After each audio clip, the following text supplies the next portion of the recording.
Let us start. Good morning, everyone.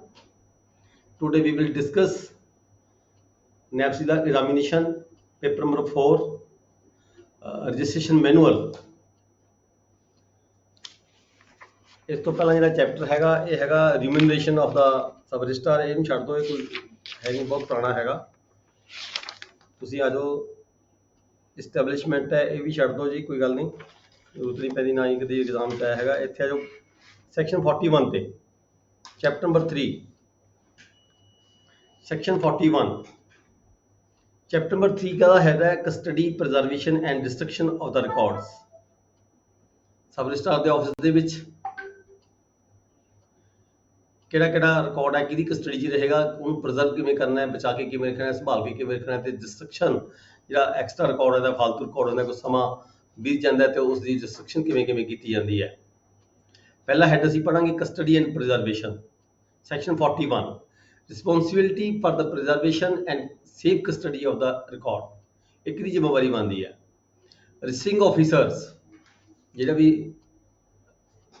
Document ਨੂੰ register ਕਰਦਾ ਹੈ, may be sub registrar, may be joint sub registrar, are responsible for the preservation and the safe custody of all the registration documents, records, including previous record। ਬੇਸ਼ੱਕ ਪੁਰਾਣਾ record ਵੀ ਹੋਵੇ, ਉਹ ਵੀ ਜਿਹੜਾ regular record permanent regular record ਚੱਲ ਰਿਹਾ ਹੋਵੇ ਉਹ ਵੀ, ਜਾਂ ਕੋਈ ਕਿਸੇ ਹੋਰ ਦਫ਼ਤਰ ਤੋਂ ਰਿਕਾਰਡ ਟ੍ਰਾਂਸਫਰ ਹੋ ਕੇ ਆਇਆ ਹੋਵੇ, ਡਾਕੂਮੈਂਟ ਕਿਤੇ ਹੋਰ ਰਜਿਸਟਰ ਹੋਇਆ ਹੋਵੇ ਤੇ ਉਹ ਟ੍ਰਾਂਸਫਰ ਹੋ ਕੇ ਉਹਦੀ ਕਾਪੀ ਸਾਡੇ ਪਾਸ ਆ ਜਾਵੇ, ਠੀਕ ਹੈ। ਤੇ ਉਸ ਸਾਰੇ ਰਿਕਾਰਡ ਨੂੰ ਪ੍ਰੀਜ਼ਰਵ ਕਰਨ ਦੀ ਜਿਹੜੀ ਰਿਸਪੌਂਸਿਬਿਲਿਟੀ, ਮੇਨ ਰਿਸਪੌਂਸਿਬਿਲਿਟੀ ਜਾਣੀ ਕਿ ਰਜਿਸਟਰਿੰਗ ਆਫਿਸਰ ਦੀ ਬਣ ਜਾਂਦੀ ਹੈ। ਫਿਰ ਉਹਦੇ ਅਧੀਨ ਜਿਹੜਾ ਅਮਲਾ ਹੈਗਾ, ਠੀਕ ਹੈ, ਜਿਹਨੂੰ ਆਪਾਂ ਰਜਿਸਟਰੀ ਕਲਰਕ ਵਗੈਰਾ ਸਾਰੇ ਕਹਿੰਦੇ ਆ, ਉਹਨਾਂ ਦਾ ਅੱਗੇ ਜ਼ਿੰਮੇਵਾਰੀ ਬਣ ਜਾਂਦੀ, ਉਹਦੇ ਅਧੀਨ ਜਿਸ ਤਰੀਕੇ ਦੇ ਨਾਲ ਉਹਨਾਂ ਨੇ ਰਿਕਾਰਡ ਨੂੰ ਪ੍ਰੀਜ਼ਰਵ ਕਰਨਾ ਹੈ ਅੰਡਰ ਦਾ ਰੂਲਸ, ਅੰਡਰ ਦਾ ਰਜਿਸਟ੍ਰੇਸ਼ਨ ਐਕਟ, ਠੀਕ ਹੈ ਜੀ। ਨੈਕਸਟ ਹੈਗਾ ਸੈਕਸ਼ਨ 42, ਸਟਰੋਂਗ ਬਾਕਸਸ। ਕੁਝ ਸਟਰੋਂਗ ਬਾਕਸਸ ਹੁੰਦੇ ਆ ਰਜਿਸਟਰਿੰਗ ਆਫਿਸਰ ਦੇ ਦਫ਼ਤਰ ਦੇ ਵਿੱਚ। The offices of the registering officer has been supplied with one or more strong tin-lined boxes or almiras। ਹੁਣ ਤਾਂ ਪਹਿਲਾਂ ਬਾਕਸ ਦਾ ਜ਼ਮਾਨਾ ਹੁੰਦਾ ਸੀ, ਹੁਣ ਤਾਂ ਅਲਮਾਰੀਆਂ ਦੀ ਗੱਲ ਆ ਗਈ। ਅਲਮਾਰੀਆਂ ਹੁੰਦੀਆਂ ਨੇ, ਪਹਿਲਾਂ ਸੰਦੂਕ ਹੋਇਆ ਕਰਦੇ ਲੋਹੇ ਦੇ ਵਿੱਚ, ਉਹਦੇ ਅੰਦਰ ਲੋਹੇ ਦਾ ਟੀਨ ਦਾ ਲੱਗਿਆ ਸੀ, ਅੰਦਰ ਹੁੰਦਾ ਸੀਗਾ। ਤੇ ਹੁਣ ਤਾਂ ਸੇਫ ਅਲਮਾਰੀਆਂ ਵੀ ਆਉਣ ਲੱਗੀਆਂ ਤੇ ਸਿੰਪਲ ਅਲਮਾਰੀਆਂ ਵੀ ਆਉਣ ਲੱਗੀਆਂ। ਪਰ ਇਹ ਪ੍ਰੋਵੀਜ਼ਨ ਦਿੱਤੀ ਗਈ ਹੈ ਵੀ ਲੌਕ ਵਾਲੀਆਂ ਜਿਹੜੀਆਂ ਅਲਮਾਰੀਆਂ ਹੈ, ਬਾਕਸਿਸ ਹੁੰਦੇ ਆ, ਉਹ ਰਜਿਸਟਰਿੰਗ ਆਫਿਸਰ ਦੇ ਦਫ਼ਤਰ ਦੇ ਵਿੱਚ ਹੋਣੇ ਚਾਹੀਦੇ ਨੇ, ਜਿੱਥੇ ਉਹ ਸਾਰੇ ਆਪਣੇ ਜਿਹੜੇ ਪੇਪਰ ਹੈਗੇ ਆ, ਡਾਕੂਮੈਂਟ ਹੁੰਦੇ ਆ, ਉਹਨਾਂ ਨੂੰ ਕਸਟਡੀ ਦੇ ਵਿੱਚ ਰੱਖ ਸਕਦਾ ਹੈਗਾ।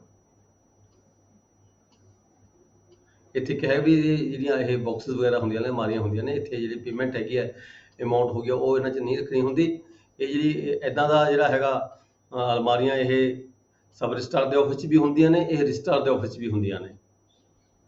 ਇਹਦੀ ਜਿਹੜੀ ਚਾਬੀ ਵਗੈਰਾ ਹੁੰਦੀਆਂ, ਉਹਦੀ ਇੱਕ ਡੁਪਲੀਕੇਟ ਕਾਪੀ ਕਿਹਾ ਗਿਆ ਵੀ duplicate keys of the locks supply to the sub registrar shall remain in the custody of the registrar of the district. ਇੱਕ ਜਿਹੜੀ ਚਾਬੀ ਦੀ ਜਿਹੜੀ ਹੈਗੀ ਹੈ, ਇੱਕ ਸੈਟ ਰਜਿਸਟਰਾਰ ਦੇ ਆਫਿਸ 'ਚ ਵੀ ਰਹੇਗਾ, ਜਾਣੀ ਕਿ ਡੀਸੀ ਦੇ ਰਿਕਾਰਡ 'ਚ ਵੀ ਰਹੇਗਾ, ਠੀਕ ਹੈ। Locks and duplicate keys, sub section 2 ਦੇ ਵਿੱਚ ਕੀ ਕਿਹਾ ਗਿਆ, locks and duplicate keys of a registration office which has been permanently closed। ਕੁਛ ਜਿਹੜੇ ਪੁਰਾਣਾ ਰਿਕਾਰਡ ਇੱਦਾਂ ਦਾ ਹੁੰਦਾ ਜਿੱਥੇ ਇਹਨੂੰ ਪਰਮਾਨੈਂਟਲੀ ਕਲੋਜ਼ ਕਰ ਦਿੰਦੇ ਆ ਵੀ ਹੁਣ ਇਹਦੀ ਜ਼ਰੂਰਤ ਵੀ ਨਹੀਂ ਪੈਂਦੀ ਹੈਗੀ। Return to the IG office, ਉਹਦੀ ਜਿਹੜੀ ਕਾਪੀ ਹੈ, ਚਾਬੀ ਦੀ ਕਾਪੀ ਹੈਗੀ ਹੈ, ਸੈੱਟ ਹੈਗਾ, ਉਹ ਆਈਜੀਆਰ ਦੇ ਆਫਿਸ ਭੇਜ ਦਿੱਤਾ ਜਾਂਦਾ ਹੈ, ਜਿਹੜਿਆਂ ਨੂੰ ਪਰਮਾਨੈਂਟ ਤੌਰ ਤੇ ਅਸੀਂ ਬੰਦ ਕਰ ਦਿੰਦੇ ਹਾਂ।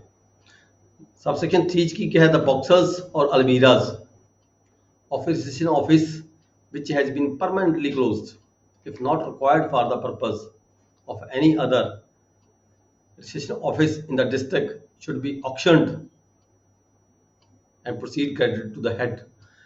ਕੁਛ ਇੱਦਾਂ ਦਾ ਜਿਹੜਾ ਅਲਮੀਰਾ ਵਗੈਰਾ ਹੁੰਦੀਆਂ, ਬਾਕਸਿਸ ਹੁੰਦੇ ਆ, ਜਿਹੜੇ ਪਰਮਾਨੈਂਟਲੀ ਖਤਮ ਹੋ ਚੁੱਕੇ ਹੁੰਦੇ ਨੇ, ਉਹਨਾਂ ਦੀ ਬੋਲੀ ਕਰਕੇ ਜਿਹੜੀ ਉਹਦੀ ਅਮਾਊਂਟ ਹੈਗੀ ਹੈ, ਉਹਦੀ ਹੈਡ ਜਿਹੜਾ ਹੈਗਾ 35 ਹੈਡ ਮਿਸਲੀਨੀਅਸ ਦਾ ਹੈਡ ਬਣਿਆ ਹੋਇਆ ਹੁੰਦਾ ਕੋਈ ਆਪਣਾ, ਉਸ ਸਾਈਡ ਦੇ ਵਿੱਚ ਜਿਹੜੀ ਸੇਲ ਅਮਾਊਂਟ ਹੁੰਦੀ ਹੈ, ਆਪਸ਼ਨ ਅਮਾਊਂਟ ਹੁੰਦੀ ਹੈ ਓਲਡ ਸਟੋਰੇਜ ਦੀ, ਉਹਦੇ 'ਚ ਜਮ੍ਹਾਂ ਕਰਾ ਦਿੱਤੇ ਜਾਂਦੇ ਨੇ ਪੇਮੈਂਟ। ਸੈਕਸ਼ਨ 43 ਹੈ weekly examination of the records. ਜਿਹੜੀ ਕਿ ਕੁਛ ਅਲਮਾਰੀਆਂ, ਜਿਵੇਂ ਕਿ ਪਹਿਲਾਂ ਦਾ ਜ਼ਮਾਨਾ ਸੀ, ਹੁਣ ਤਾਂ ਕਾਫੀ ਜਿਹੜੇ ਰਿਕਾਰਡ ਆਫਿਸ ਨੇ, ਰਿਕਾਰਡ ਰੂਮ ਨੇ, ਸਾਡੇ ਦਫ਼ਤਰ ਨੇ, ਵੈਲ ਮੇਨਟੇਨਡ ਹੋ ਗਏ। ਪਹਿਲਾਂ ਕੁਛ ਜਗ੍ਹਾ ਤੇ ਜਿਹੜੇ ਕੱਚੇ ਦਫ਼ਤਰ ਵੀ ਹੋ ਸਕਦਾ ਮੇ ਵੀ ਹੁੰਦੇ ਹੁਣ ਪੁਰਾਣੇ ਜ਼ਮਾਨੇ ਦੇ ਵਿੱਚ, ਜਿੱਥੇ ਸਲਾਬ ਚੜ੍ਹਦੀ ਹੁੰਦੀ ਹੈ, ਮਤਲਬ ਕਿ ਸਿਉਂਕ ਵੀ ਲੱਗਣ ਦੀ ਸੰਭਾਵਨਾ ਹੁੰਦੀ ਸੀ। ਇਸ ਕਰਕੇ ਇਹ ਪ੍ਰੋਵੀਜ਼ਨ ਬਣਾਈ ਗਈ ਹੈ ਵੀ ਹਫ਼ਤੇ ਦੇ ਵਿੱਚ ਘੱਟੋ ਘੱਟ ਇੱਕ ਵਾਰੀ ਜਿਹੜਾ ਰਜਿਸਟਰਿੰਗ ਆਫਿਸਰ ਹੈਗਾ ਉਹ 1 ਵੀਕ ਸਬ ਰਜਿਸਟਰ ਜਿਹੜਾ ਹੈਗਾ ਆਪਣੇ ਉਸ ਨੂੰ ਰਿਕਾਰਡ ਨੂੰ ਮਤਲਬ ਕਿ ਖੋਲ ਕੇ ਚੈੱਕ ਕਰਨਾ ਹੁੰਦਾ ਸੀਗਾ, ਤੇ ਨਾਲ ਹੀ ਆਬਜ਼ਰਵੇਸ਼ਨ ਕਰਨੀ ਹੁੰਦੀ ਸੀ ਵੀ ਕਿਸੇ ਨੂੰ ਕੋਈ ਸਿਉਂਕ ਵਗੈਰਾ ਤਾਂ ਨਹੀਂ ਲੱਗੀ, ਕੋਈ ਸਲਾਬ ਤਾਂ ਨਹੀਂ ਜਿਹੜੀ ਹੈਗੀ। ਤੇ ਫਿਰ ਜਿਹੜੀ ਆਪਣੀ ਮੰਥਲੀ ਰਿਪੋਰਟ ਹੁੰਦੀ ਹੈ ਉਹਦੇ ਵਿੱਚ ਜੇ ਕੋਈ ਇਦਾਂ ਦੀ ਗੱਲ ਹੋਈ ਹੁੰਦੀ, ਕੋਈ ਲਾਸ ਹੋਇਆ ਹੁੰਦਾ, ਤਾਂ ਉਹ ਜਿਹੜੀ ਹੈ ਰਿਪੋਰਟ ਹੈ ਉਹ ਕੀਤੀ ਜਾਂਦੀ ਸੀਗੀ, ਕਰਨੀ ਬਣਦੀ ਹੈ ਹੁਣ ਵੀ। ਜੇ ਕੋਈ ਇਦਾਂ ਦੀ ਕੋਈ ਗੱਲ ਹੋਵੇ, ਕੋਈ ਰਿਕਾਰਡ ਖਰਾਬ ਹੋ ਗਿਆ ਹੋਵੇ, should any of them be lost, an immediate report should be made to the inspector general by the registrar। ਉਹ ਰਜਿਸਟਰਾਰ ਦੇ ਥਰੂ ਯਾਨੀ ਕਿ DLR ਕੋਲ ਜਿਹੜੀ ਹੈਗੀ ਰਿਪੋਰਟ ਭੇਜ ਦਿੱਤੀ ਜਾਂਦੀ ਹੈ, ਤੇ ਫਿਰ ਉਹਦੇ ਮੁਤਾਬਕ ਜੋ ਵੀ ਓਪੀਨੀਅਨ ਉਹਨਾਂ ਵੱਲੋਂ ਆਉਂਦਾ ਹੈ ਉਹਦੇ ਮੁਤਾਬਕ ਜਿਹੜੀ ਹੈਗੀ ਰਿਪੇਅਰ ਵਗੈਰਾ ਕਰਵਾ ਦਿੱਤੀ ਜਾਂਦੀ ਹੈ, ਜਾਂ ਰਿਕਾਰਡ ਨੂੰ ਦੀ ਸੰਭਾਲ ਕਰ ਲਈ ਜਾਂਦੀ ਹੈ। ਸੈਕਸ਼ਨ 44 ਹੈਗਾ preservation of wills and authorities to adopt. ਜਿਹੜੇ ਬਿਲਸ ਨੇ ਇਹਨੂੰ ਕਿਵੇਂ ਪ੍ਰੀਜ਼ਰਵ ਕਰਨਾ ਹੈ, ਜਿਹੜੀਆਂ ਅਥਾਰਟੀਜ਼ ਟੂ ਅਡਾਪਟ ਦੀਆਂ ਅਡਾਪਸ਼ਨ ਡੀਡਸ ਵਗੈਰਾ ਹੁੰਦੀਆਂ ਨੇ ਉਹਨੂੰ ਕਿਵੇਂ ਪ੍ਰੀਜ਼ਰਵ ਕਰਨਾ ਹੈਗਾ। The registrar of every district has been supplied with a fireproof safe supply ਕੀਤੀ ਜਾਂਦੀ ਹੈ। In this safe shall be kept bills in sealed covers and authorities to adopt। Bills ਰੱਖੀਆਂ ਜਾਂਦੀਆਂ ਨੇ ਤੇ ਜਿਹੜੀਆਂ ਅਡਾਪਸ਼ਨਸ ਡੀਡਸ ਹੁੰਦੀਆਂ ਨੇ ਉਹ ਰੱਖੀਆਂ ਜਾਂਦੀਆਂ ਨੇ।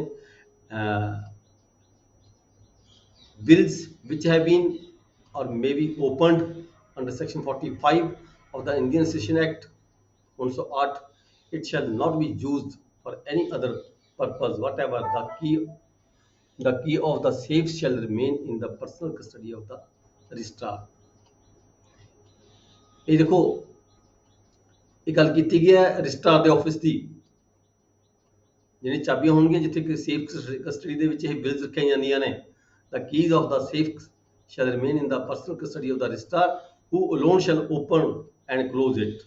The duplicate key should be carefully labeled and forwarded to the IG for the safe custody and issue as required।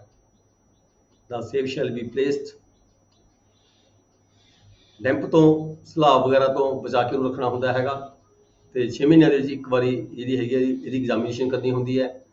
ਇੱਕ 1 ਅਪ੍ਰੈਲ ਨੂੰ ਤੇ ਦੂਜੀ ਜਿਹੜੀ ਐਗਜ਼ਾਮੀਨੇਸ਼ਨ ਕੀਤੀ ਜਾਂਦੀ ਹੈ ਉਹ 1 ਅਕਤੂਬਰ ਨੂੰ ਕੀਤੀ ਜਾਂਦੀ ਹੈ, ਤੇ ਜਿਹੜੀ ਰਿਪੋਰਟ ਹੁੰਦੀ ਹੈ ਉਹ IGR ਨੂੰ ਮਤਲਬ ਕਿ ਡਾਇਰੈਕਟ ਲੈਂਡ ਰਿਕਾਰਡ ਪੰਜਾਬ ਨੂੰ ਭੇਜੀ ਜਾਂਦੀ ਹੈ।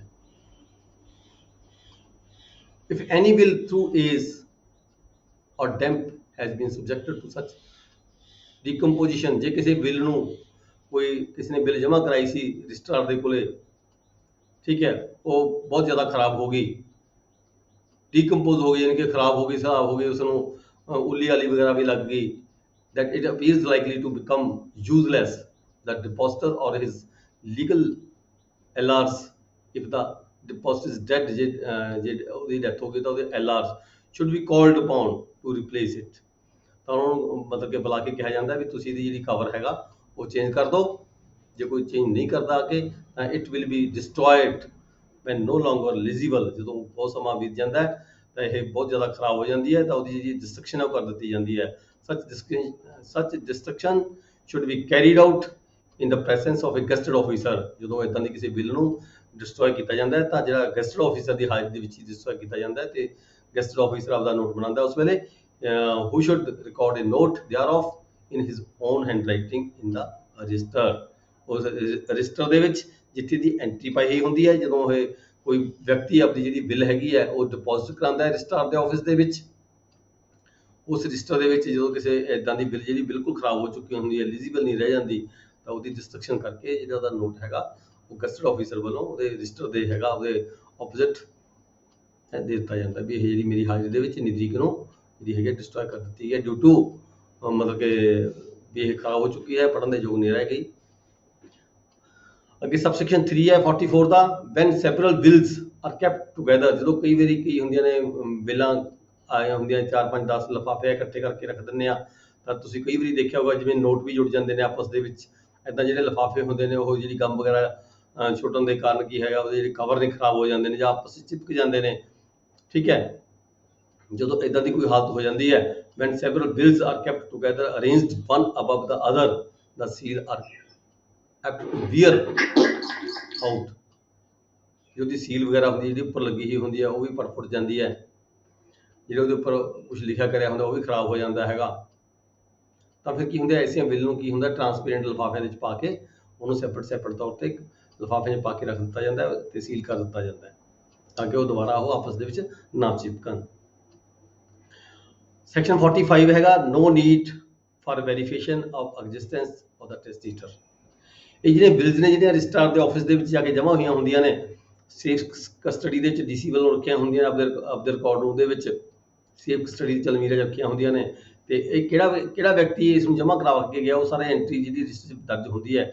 ਪਰ ਇੱਥੇ ਆ ਕੇ 45 ਸੈਕਸ਼ਨ 'ਚ ਇਹ ਕਿਹਾ ਗਿਆ ਵੀ ਤੁਹਾਨੂੰ ਰਜਿਸਟਰਾਰ ਨੂੰ ਉਸ ਵਿਅਕਤੀ ਦੀ ਉੱਪਰ ਲਗਾਤਾਰ ਨਿਗਾਹ ਰੱਖਣ ਦੀ ਲੋੜ ਨਹੀਂ ਵੀ ਉਹ ਵਿਅਕਤੀ ਜਿੰਦਾ ਹੈ, ਮਰ ਗਿਆ, ਕਦੋਂ ਮਰ ਗਿਆ, ਠੀਕ ਹੈ, ਕਦੋਂ ਉਹਦੀ ਡੈਥ ਹੋ ਗਈ, ਇੱਦਾਂ ਦੀ ਕੋਈ ਉਹਨੂੰ ਮਤਲਬ ਕਿ ਜਾਣਕਾਰੀ ਰੱਖਣ ਦੀ ਲੋੜ ਨਹੀਂ ਹੁੰਦੀ ਹੈਗੀ।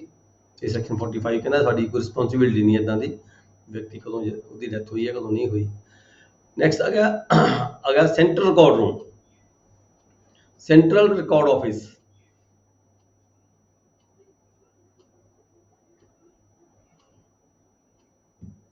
ਦੇਖੋ ਰਿਕਾਰਡ ਆਫਿਸ ਜਿੱਥੇ ਸਬ ਰਜਿਸਟਰਾਰ ਦਾ ਜਾਂ ਜੁਆਇੰਟ ਸਬ ਰਜਿਸਟਰਾਰ ਦਾ ਆਫਿਸ ਹੁੰਦਾ ਹੈ ਉੱਥੇ ਰਿਕਾਰਡ ਆਫਿਸ ਹੁੰਦੇ ਆ। ਫਿਰ ਬਾਅਦ ਚ ਪ੍ਰੋਵੀਜ਼ਨ ਬਣੀ ਹੈ ਇਹ ਸੈਂਟਰਲ ਰਿਕਾਰਡ ਆਫਿਸ ਹੋਣੇ ਚਾਹੀਦੇ ਨੇ, ਕਿ ਡਿਸਟ੍ਰਿਕਟ ਲੈਵਲ ਤੇ ਜਿਹੜਾ ਹੈਗਾ ਰਿਕਾਰਡ ਆਫਿਸ ਹੋਣਾ ਚਾਹੀਦਾ। ਜਿਵੇਂ ਕਿ ਸਾਡੇ HRC ਦੇ ਰਿਕਾਰਡ ਰੂਮ ਬਣੇ ਹੋਏ ਹੁੰਦੇ ਆ, ਹਰ ਡਿਸਟ੍ਰਿਕਟ ਦੇ ਉੱਪਰ HRC ਦਾ ਰਿਕਾਰਡ ਹੈਗਾ, ਉੱਥੇ ਜਿੰਨੇ ਵੀ ਰਿਕਾਰਡ ਹੈਗਾ ਕੰਸਰਨ ਸਬ ਰਜਿਸਟਰਾਰ ਦੇ ਦਫ਼ਤਰ ਦੇ ਨਾਲ ਜਿਹੜੇ ਸੰਬੰਧਿਤ ਹੁੰਦੇ ਨੇ, ਸਾਰੇ ਸਬ ਰਜਿਸਟਰਾਰ ਜਿੰਨੇ ਵੀ ਉਸ ਡਿਸਟ੍ਰਿਕਟ ਦੇ ਅੰਡਰ ਆਉਂਦੇ ਆ ਉਹਨਾਂ ਦਾ ਜਿਹੜਾ ਸਾਰਾ ਰਿਕਾਰਡ ਹੈਗਾ ਉਹ HRC ਦੇ ਪਾਸ ਆ ਜਾਂਦਾ ਹੈ। ਤੇ 46 ਸੈਕਸ਼ਨ ਦੇ ਵਿੱਚ ਕਿਹਾ ਗਿਆ opening of central record offices, the majority of the Punjab districts a central record office for the registered documents has been opened। ਇਹ ਕਿਹਾ ਗਿਆ ਵੀ ਹਰ ਡਿਸਟ੍ਰਿਕਟ ਦੇ ਵਿੱਚ ਮੋਸਟਲੀ ਤਾਂ ਓਪਨ ਹੋ ਚੁੱਕੇ ਨੇ and the system should be extended to the remaining ਸਾਰੇ ਡਿਸਟ੍ਰਿਕਟਾਂ ਦੇ ਵਿੱਚ ਡਿਸਟ੍ਰਿਕਟ ਦੇ ਵਿੱਚ ਵੀ ਇਸ ਜਿਹੜਾ ਇਹ ਸਿਸਟਮ ਹੈ ਇਸ ਨੂੰ ਐਕਸਟੈਂਡ ਕੀਤਾ ਜਾਣਾ ਚਾਹੀਦਾ ਵੀ ਸਾਰੇ ਜਿਹੜਾ ਹੈਗਾ ਡਿਸਟ੍ਰਿਕਟ ਦੇ ਵਿੱਚ ਵੀ ਜਿਹਦੀ ਕਾਪੀ ਹੈਗੀ ਹੈ ਰਿਕਾਰਡ ਦੀ ਜੋ ਵੀ ਸਬ ਰਜਿਸਟਰਾਰ ਤੋਂ ਇਨਫੋਰਮੇਸ਼ਨ ਆਉਂਦੀ ਹੈ ਡਿਸਟ੍ਰਿਕਟ ਲੈਵਲ ਤੇ ਉਹ ਡਿਸਟ੍ਰਿਕਟ ਦੇ ਰਿਕਾਰਡ ਰੂਮ ਦੇ ਵਿੱਚ ਸੈਂਟਰਲ ਰਿਕਾਰਡ ਰੂਮ ਦੇ ਵਿੱਚ ਜਿਹੜੀ ਹੈਗੀ ਹੈ ਉਹ ਕੈਪਟ ਮਤਲਬ ਕਿ ਰੱਖੀ ਜਾਣੀ ਚਾਹੀਦੀ ਹੈ, ਸੇਫ ਕਸਟਡੀ ਰੱਖੀ ਜਾਣੀ ਚਾਹੀਦੀ ਹੈ। Central office to be in registrar's office, ਕਿੱਥੇ ਹੋਣਗੇ ਇਹ ਦਫ਼ਤਰ, ਇਹ ਰਜਿਸਟਰਾਰ ਦੇ ਆਫਿਸ 'ਚ ਹੋਣਗੇ, ਜਿਨਕੇ ਡੀਸੀ ਦੇ ਦਫ਼ਤਰ 'ਚ ਹੋਣਗੇ। The registrar's office shall contain the central office record for each district and such registers of each his own and those subordinate offices are to be preserved in perpetuity shall be transferred to it from time to time। ਮਤਲਬ ਕਿ ਇਹ ਜਿਹੜਾ central record room ਹੋਏਗਾ ਇਹ ਦੱਸਿਆ ਗਿਆ ਵੀ registrar ਦੇ office 'ਚ ਹੋਏਗਾ, ਯਾਨੀ ਕਿ ਡੀਸੀ ਦੇ ਕੰਟਰੋਲ 'ਚ ਹੋਏਗਾ, ਉਸੇ ਦਫ਼ਤਰ 'ਚ ਹੋਏਗਾ। 48 'ਚ ਕਿਹਾ ਗਿਆ ਕੈਟਾਲੌਗਸ ਆਫ ਦਾ ਪਰਮਾਨੈਂਟ ਰਿਕਾਰਡ, ਜਿਹੜਾ ਪਰਮਾਨੈਂਟ ਰਿਕਾਰਡ ਹੁੰਦਾ ਉਹਦਾ ਕੈਟਾਲੌਗ ਬਣਦਾ ਹੈ। ਜਿਵੇਂ ਕਿ ਆਪਾਂ ਦੇਖਦੇ ਹਾਂ ਸਾਡੇ ਰਜਿਸਟਰ ਸਮਾਨ ਬਣਿਆ ਹੋਇਆ ਹੁੰਦਾ ਹੈ, ਰਜਿਸਟਰ ਸਮਾਨ ਸਾਡੇ ਕੋਲ ਕੀ ਹੁੰਦਾ ਹੈ ਸਾਰੀਆਂ ਐਂਟਰੀਆਂ ਹੋਈਆਂ ਹੁੰਦੀਆਂ ਨੇ, ਕਿਹੜਾ ਕਿਹੜਾ ਰਿਕਾਰਡ ਸਾਡੇ ਪਾਸ ਸਾਡੀ ਕਸਟਡੀ ਦੇ ਵਿੱਚ ਸਾਡੇ ਦਫ਼ਤਰ ਦੇ ਵਿੱਚ ਬਣਿਆ ਹੈਗਾ, ਉਹ ਸਾਰੇ ਸਮਾਨ ਦੀ ਜਿਹੜੀ ਲਿਸਟ ਹੈ ਉਹ ਕੈਟਾਲੌਗ ਦੀ ਤਰ੍ਹਾਂ ਕੈਟਾਲੌਗ ਕਿਹਾ ਗਿਆ ਉਸਨੂੰ। ਟੋਟਲ ਰਜਿਸਟ੍ਰੇਸ਼ਨ ਆਫਿਸ ਦੇ ਵਿੱਚ ਟੋਟਲ ਕਿਹੜਾ ਕਿਹੜਾ ਰਿਕਾਰਡ ਹੈਗਾ ਉਹਦੀ ਸਾਰੇ ਦੀ ਲਿਸਟ ਬਣੇਗੀ, ਉਹਦਾ ਕੈਟਾਲੌਗ ਤਿਆਰ ਹੋਏਗਾ ਤੇ ਉਹ ਜਿਹੜਾ ਹੈਗਾ ਰਿਕਾਰਡ ਰੂਮ ਦੇ ਵਿੱਚ ਰਹੇਗਾ।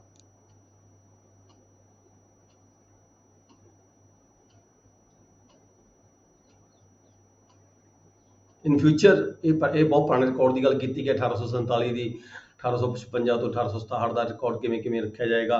ਤੇ ਫਿਰ ਅੱਗੇ ਆ ਕੇ ਇਨ ਫਿਊਚਰ ਜੇ ਕਹਿੰਦੇ ਕੈਟਾਲੌਗ ਹੁਣ ਬਣਾਉਣਾ ਹੈ ਤਾਂ ਕੈਟਾਲੌਗ ਦੀ ਸ਼ੇਪ ਕੀ ਹੋਣੀ ਚਾਹੀਦੀ ਹੈ, ਠੀਕ ਹੈ। Catalogue in future when subsection 2 ਦੇ ਵਿੱਚ ਕਿਹਾ ਗਿਆ in future when a new catalogue has to be prepared the following form should be adopted existing catalogue need not to be altered. ਜਿਹੜੇ ਪੁਰਾਣੇ ਕੈਟਾਲੌਗ ਜਿਹੜਾ ਪੁਰਾਣਾ ਰਿਕਾਰਡ ਪਿਆ ਹੈਗਾ ਉਹ ਵੱਖਰਾ ਠੀਕ ਹੈ, ਹੁਣ ਨਵਾਂ ਜੇ ਤੁਸੀਂ ਕੈਟਾਲੌਗ ਰਜਿਸਟਰ ਲਗਾਉਣਾ ਤਾਂ ਉਹ ਕੀ ਹੋਏਗਾ date of the commencement, starting date ਇਹ ਰਜਿਸਟਰ ਕਦੋਂ ਲੱਗਿਆ, ਠੀਕ ਹੈ, ਡੇਟ ਆਫ ਦਾ ਕੰਪਲੀਸ਼ਨ ਕਦੋਂ ਖਤਮ ਹੋਇਆ, ਯਾਨੀ ਕਿ ਹਰ ਰਿਕਾਰਡ ਜਿਹੜਾ ਹੈਗਾ ਉਹਦੀ ਐਂਟਰੀ ਪਾਈ ਜਾਏਗੀ ਕਦੋਂ ਉਹ ਰਿਕਾਰਡ ਸਟਾਰਟ ਹੋਇਆ ਸੀਗਾ, ਕਦੋਂ ਉਹ ਰਜਿਸਟਰ ਖਤਮ ਹੋਇਆ। ਇੱਥੇ ਮਤਲਬ ਕਿ ਜਿਹੜਾ ਇਹ ਕੈਟਾਲੌਗ ਹੈ ਇਹ 'ਚ ਸਾਰੇ ਰਜਿਸਟਰ ਦਰਜ ਕੀਤੇ ਜਾਂਦੇ ਆ, ਰਜਿਸਟਰ ਕੱਲਾ ਡਾਕੂਮੈਂਟ ਨਹੀਂ, ਕੱਲਾ ਰਜਿਸਟਰ ਦਰਜ ਕੀਤਾ ਜਾਂਦਾ ਹੈ। ਜਿਵੇਂ ਕਿ ਆਪਾਂ ਨੇ ਰਜਿਸਟਰ ਸਮਾਨ ਹੁੰਦਾ ਹੈ ਕਿਹੜੀਆਂ ਜਮ੍ਹਾਂ ਹੁੰਦੀਆਂ ਸਾਡੇ ਪਾਸ ਹੈਗੀਆਂ ਨੇ, ਕਿਹੜੇ ਸਾਲ ਦੀਆਂ ਹੈਗੀਆਂ ਨੇ, ਇਸ ਕਿਹੜੀਆਂ ਬਹੀਆਂ ਸਾਡੇ ਪਾਸ ਹੈਗੀਆਂ ਨੇ, ਕਿਹੜੇ ਸਾਲ ਦੀਆਂ ਹੈਗੀਆਂ ਨੇ। ਨੈਕਸਟ ਅੱਗੇ ਆ ਗਿਆ section 49 transfer of records to the central offices।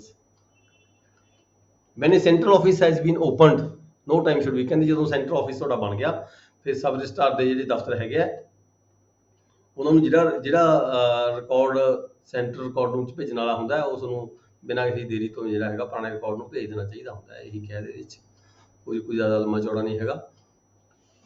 Next ਹੈ ਸਪੈਸ਼ਲ ਰਿਕਾਰਡ ਰੂਮ। ਜਿੱਥੇ ਕਿਤੇ ਜ਼ਰੂਰਤ ਪਵੇ ਸੈਂਟਰ ਰਿਕਾਰਡ ਰੂਮ ਤੋਂ ਇਲਾਵਾ ਹੋਰ ਵੀ ਕੋਈ ਸਪੈਸ਼ਲ ਰਿਕਾਰਡ ਰੂਮ ਦੀ ਜ਼ਰੂਰਤ ਪੈ ਜਾਂਦੀ ਹੈ, ਵੀ ਸਾਡੇ ਕੋਲ ਰਿਕਾਰਡ ਹੀ ਇੰਨਾ ਹੈਗਾ ਤੇ ਉਹ ਸਾਨੂੰ ਹੋਰ ਰਿਕਾਰਡ ਰੂਮ ਦੀ ਵੀ ਲੋੜ ਹੈਗੀ ਹੈ, ਤਾਂ ਸਪੈਸ਼ਲ ਰਿਕਾਰਡ ਰੂਮ ਵੀ ਖੋਲ੍ਹੇ ਜਾ ਸਕਦੇ ਨੇ। Where possible special record room for these records shall be provided in the registrar's office, ਯਾਨੀ ਕਿ ਡੀਸੀ ਦੇ ਜਾਂ ਰਜਿਸਟਰਾਰ ਦੇ ਆਫਿਸ ਦੇ ਵਿੱਚ ਹੋਰ ਸਪੈਸ਼ਲ ਰਿਕਾਰਡ ਰੂਮ ਵੀ ਖੋਲ੍ਹਿਆ ਜਾ ਸਕਦਾ ਹੈ। And shall be supplied with racks ਵਗੈਰਾ, ਸਟਰੋਂਗ ਵੁਡਨ ਦੀਆਂ ਅਲਮਾਰੀਆਂ ਵਗੈਰਾ ਜਿਹੜੀਆਂ ਹੈਗੀਆਂ ਉਸ ਰਿਕਾਰਡ ਰੂਮ 'ਚ ਹੋਣੀਆਂ ਚਾਹੀਦੀਆਂ ਨੇ ਜੇ ਜ਼ਰੂਰਤ ਪਵੇ ਤਾਂ। ਇਹਦੀ ਸੈਕਸ਼ਨ 51 'ਚ ਕੀ ਹੈ? Supervision of the centre record, central office. ਇਹਦੀ ਸੁਪਰਵਿਜ਼ਨ ਕੌਣ ਕਰੇਗਾ? Supervision the central office may with the sanction of the inspector general be placed directly under the supervision of the sub registrar of the headquarter। देखो ਇਹਦੀ supervision ਦਿੱਤੀ ਹੈ sub registrar ਨੂੰ ਦਿੱਤੀ ਹੈ, ਬੇਸ਼ੱਕ ਇਹ ਸੈਂਟਰਲ ਆਫਿਸ ਹੈ, ਸੈਂਟਰਲ ਰਿਕਾਰਡ ਰੂਮ ਹੈਗਾ, ਇਨ the office of the registrar ਹੈਗਾ, ਡੀਸੀ ਦੇ ਰਿਕਾਰਡ ਰੂਮ ਦੇ ਵਿੱਚ ਹੈਗਾ, ਪਰ ਇਹਦੀ ਜਿਹੜੀ ਸੁਪਰਵਿਜ਼ਨ ਦਿੱਤੀ ਗਈ ਹੈ ਉਸ ਡਿਸਟ੍ਰਿਕਟ ਦਾ ਜਿਹੜਾ ਸਬ ਰਜਿਸਟਰਾਰ ਹੋਏਗਾ। ਜਿਵੇਂ ਪਟਿਆਲੇ ਦੀ ਗੱਲ ਕਰ ਲਈਏ, ਪਟਿਆਲੇ ਡੀਸੀ ਆਫਿਸ ਵੀ ਹੈਗਾ, ਪਟਿਆਲੇ ਤਹਿਸੀਲ ਆਫਿਸ ਵੀ ਹੈਗਾ, ਪਟਿਆਲੇ ਸਬ ਰਜਿਸਟਰਾਰ ਦੀ ਪੋਸਟ ਹੈਗੀ ਹੈ, ਪਟਿਆਲੇ ਰਜਿਸਟਰਾਰ ਦੀ ਪੋਸਟ ਜਿਹੜਾ ਡੀਸੀ ਕਲੈਕਟਰ ਜ਼ਿਲ੍ਹੇ ਦਾ ਹੈਗਾ ਰਜਿਸਟਰਾਰ ਹੁੰਦਾ ਹੈ, ਠੀਕ ਹੈ। ਪਰ ਜੇ ਇੱਥੇ ਸੈਂਟਰਲ ਰਿਕਾਰਡ ਆਫਿਸ ਬਣਿਆ ਹੋਇਆ ਹੈ ਤਾਂ ਉਹਦੀ ਜਿਹੜੀ ਸੁਪਰਵਿਜ਼ਨ ਕਰੇਗਾ ਉਹ ਪਟਿਆਲੇ ਵਾਲਾ ਜਿਹੜਾ ਸਬ ਰਜਿਸਟਰਾਰ ਹੈ ਉਹ ਰੱਖੇਗਾ ਆਪਣੇ ਪਾਸ, ਉਹਦੇ ਵੱਲੋਂ ਸੁਪਰਵਿਜ਼ਨ ਕੀਤੀ ਜਾਏਗੀ ਸਮੇਂ ਸਮੇਂ ਤੇ ਇਹਦੀ ਕਿਵੇਂ ਇਸ ਨੂੰ ਰਿਕਾਰਡ ਨੂੰ ਮੇਨਟੇਨ ਕਰਨਾ ਹੈ। But in any case it shall keep a catalogue as prescribed in, ਪਰ ਕੈਟਾਲੌਗ ਤਾਂ ਬਣੇਗਾ ਵੀ ਕਿਹੜਾ ਰਿਕਾਰਡ ਇਸ ਰਿਕਾਰਡ ਰੂਮ ਦੇ ਵਿੱਚ ਹੈਗਾ, ਉਹ ਕੈਟਾਲੌਗ ਬਣਾਇਆ ਜਾਂਦਾ ਹੈ, ਠੀਕ ਹੈ। ਇਹਨੂੰ ਰਜਿਸਟਰ ਸਮਾਨ ਅਸੀਂ ਕਹਿ ਦਿੰਦੇ ਹਾਂ। ਸੈਕਸ਼ਨ 52 'ਚ ਕੀ ਕਿਹਾ ਗਿਆ? Catalogues to be signed on charge of personal. ਜਿਵੇਂ ਰਜਿਸਟਰ ਸਮਾਨ ਦੇ ਵਿੱਚ ਸਾਡਾ ਲੈਣ ਦੇਣ ਹੁੰਦਾ ਚਾਰਜ ਦਾ, ਵੀ ਕਿਹੜਾ ਹਰ ਥਾਂ ਤੇ ਹੁੰਦਾ, ਫਾਈਲਾਂ ਤੇ ਹੁੰਦਾ, ਜੇ ਕੋਈ ਕਲੈਰੀਕਲ ਕੇਡਰ ਦੇ ਵਿੱਚ ਜਾਂ ਕੋਈ ਸੁਪਰਡੈਂਟ ਜਾਂ ਜਿਹਦੇ ਪਾਸ ਵੀ ਕੋਈ ਫਾਈਲਾਂ ਹੁੰਦੀਆਂ ਰਿਕਾਰਡ ਹੁੰਦੀਆਂ ਉਹਦੀ ਚਾਰਜ ਦੀ ਲੈਣ ਦੇਣ ਹੁੰਦੀ ਹੈ। ਇਸੇ ਤਰੀਕੇ ਜਿਹੜਾ ਇਹ ਜਿਹੜਾ ਸੈਂਟਰ ਆਫਿਸ ਹੁੰਦੇ ਨੇ ਇਹਦੀ ਜਿਹੜੀ ਰਿਕਾਰਡ ਦੀ ਲੈਣ ਦੇਣ ਹੁੰਦੀ ਹੈ ਕੈਟਾਲੌਗ ਰਜਿਸਟਰ ਦੇ ਉੱਪਰ ਹੁੰਦੀ ਹੈ। ਕੈਟਾਲੌਗ ਦੇ ਰਜਿਸਟਰ 'ਚ ਦਰਜ ਕੀਤਾ ਜਾਂਦਾ ਵੀ ਇਸ ਜਿਹੜਾ ਦਫ਼ਤਰ ਹੈਗਾ, ਇਸ ਦਫ਼ਤਰ 'ਚ ਕਿਹੜਾ ਰਿਕਾਰਡ ਹੈਗਾ ਮੇਨਟੇਨ ਕੀਤਾ ਜਾ ਰਿਹਾ ਹੈ ਜਾਂ ਪ੍ਰੀਜ਼ਰਵ ਕੀਤਾ ਜਾ ਰਿਹਾ ਹੈ, ਉਸੇ ਰਜਿਸਟਰ ਕੈਟਾਲੌਗ ਦੇ ਉੱਪਰ ਹੀ ਜਿਹੜਾ ਰਿਕਾਰਡ ਹੈ ਉਹਦੀ ਲੈਣ ਦੇਣ ਹੁੰਦੀ ਹੈ। ਜੇ ਕੋਈ ਨਵਾਂ ਸਬ ਰਜਿਸਟਰ ਚੇਂਜ ਹੋ ਕੇ ਆਉਂਦਾ ਉਹਦੇ ਉੱਪਰ ਹੀ ਸਾਈਨ ਹੁੰਦੇ ਨੇ, ਹੈਂਡਿੰਗ ਓਵਰ ਟੇਕਿੰਗ ਓਵਰ ਤੇ।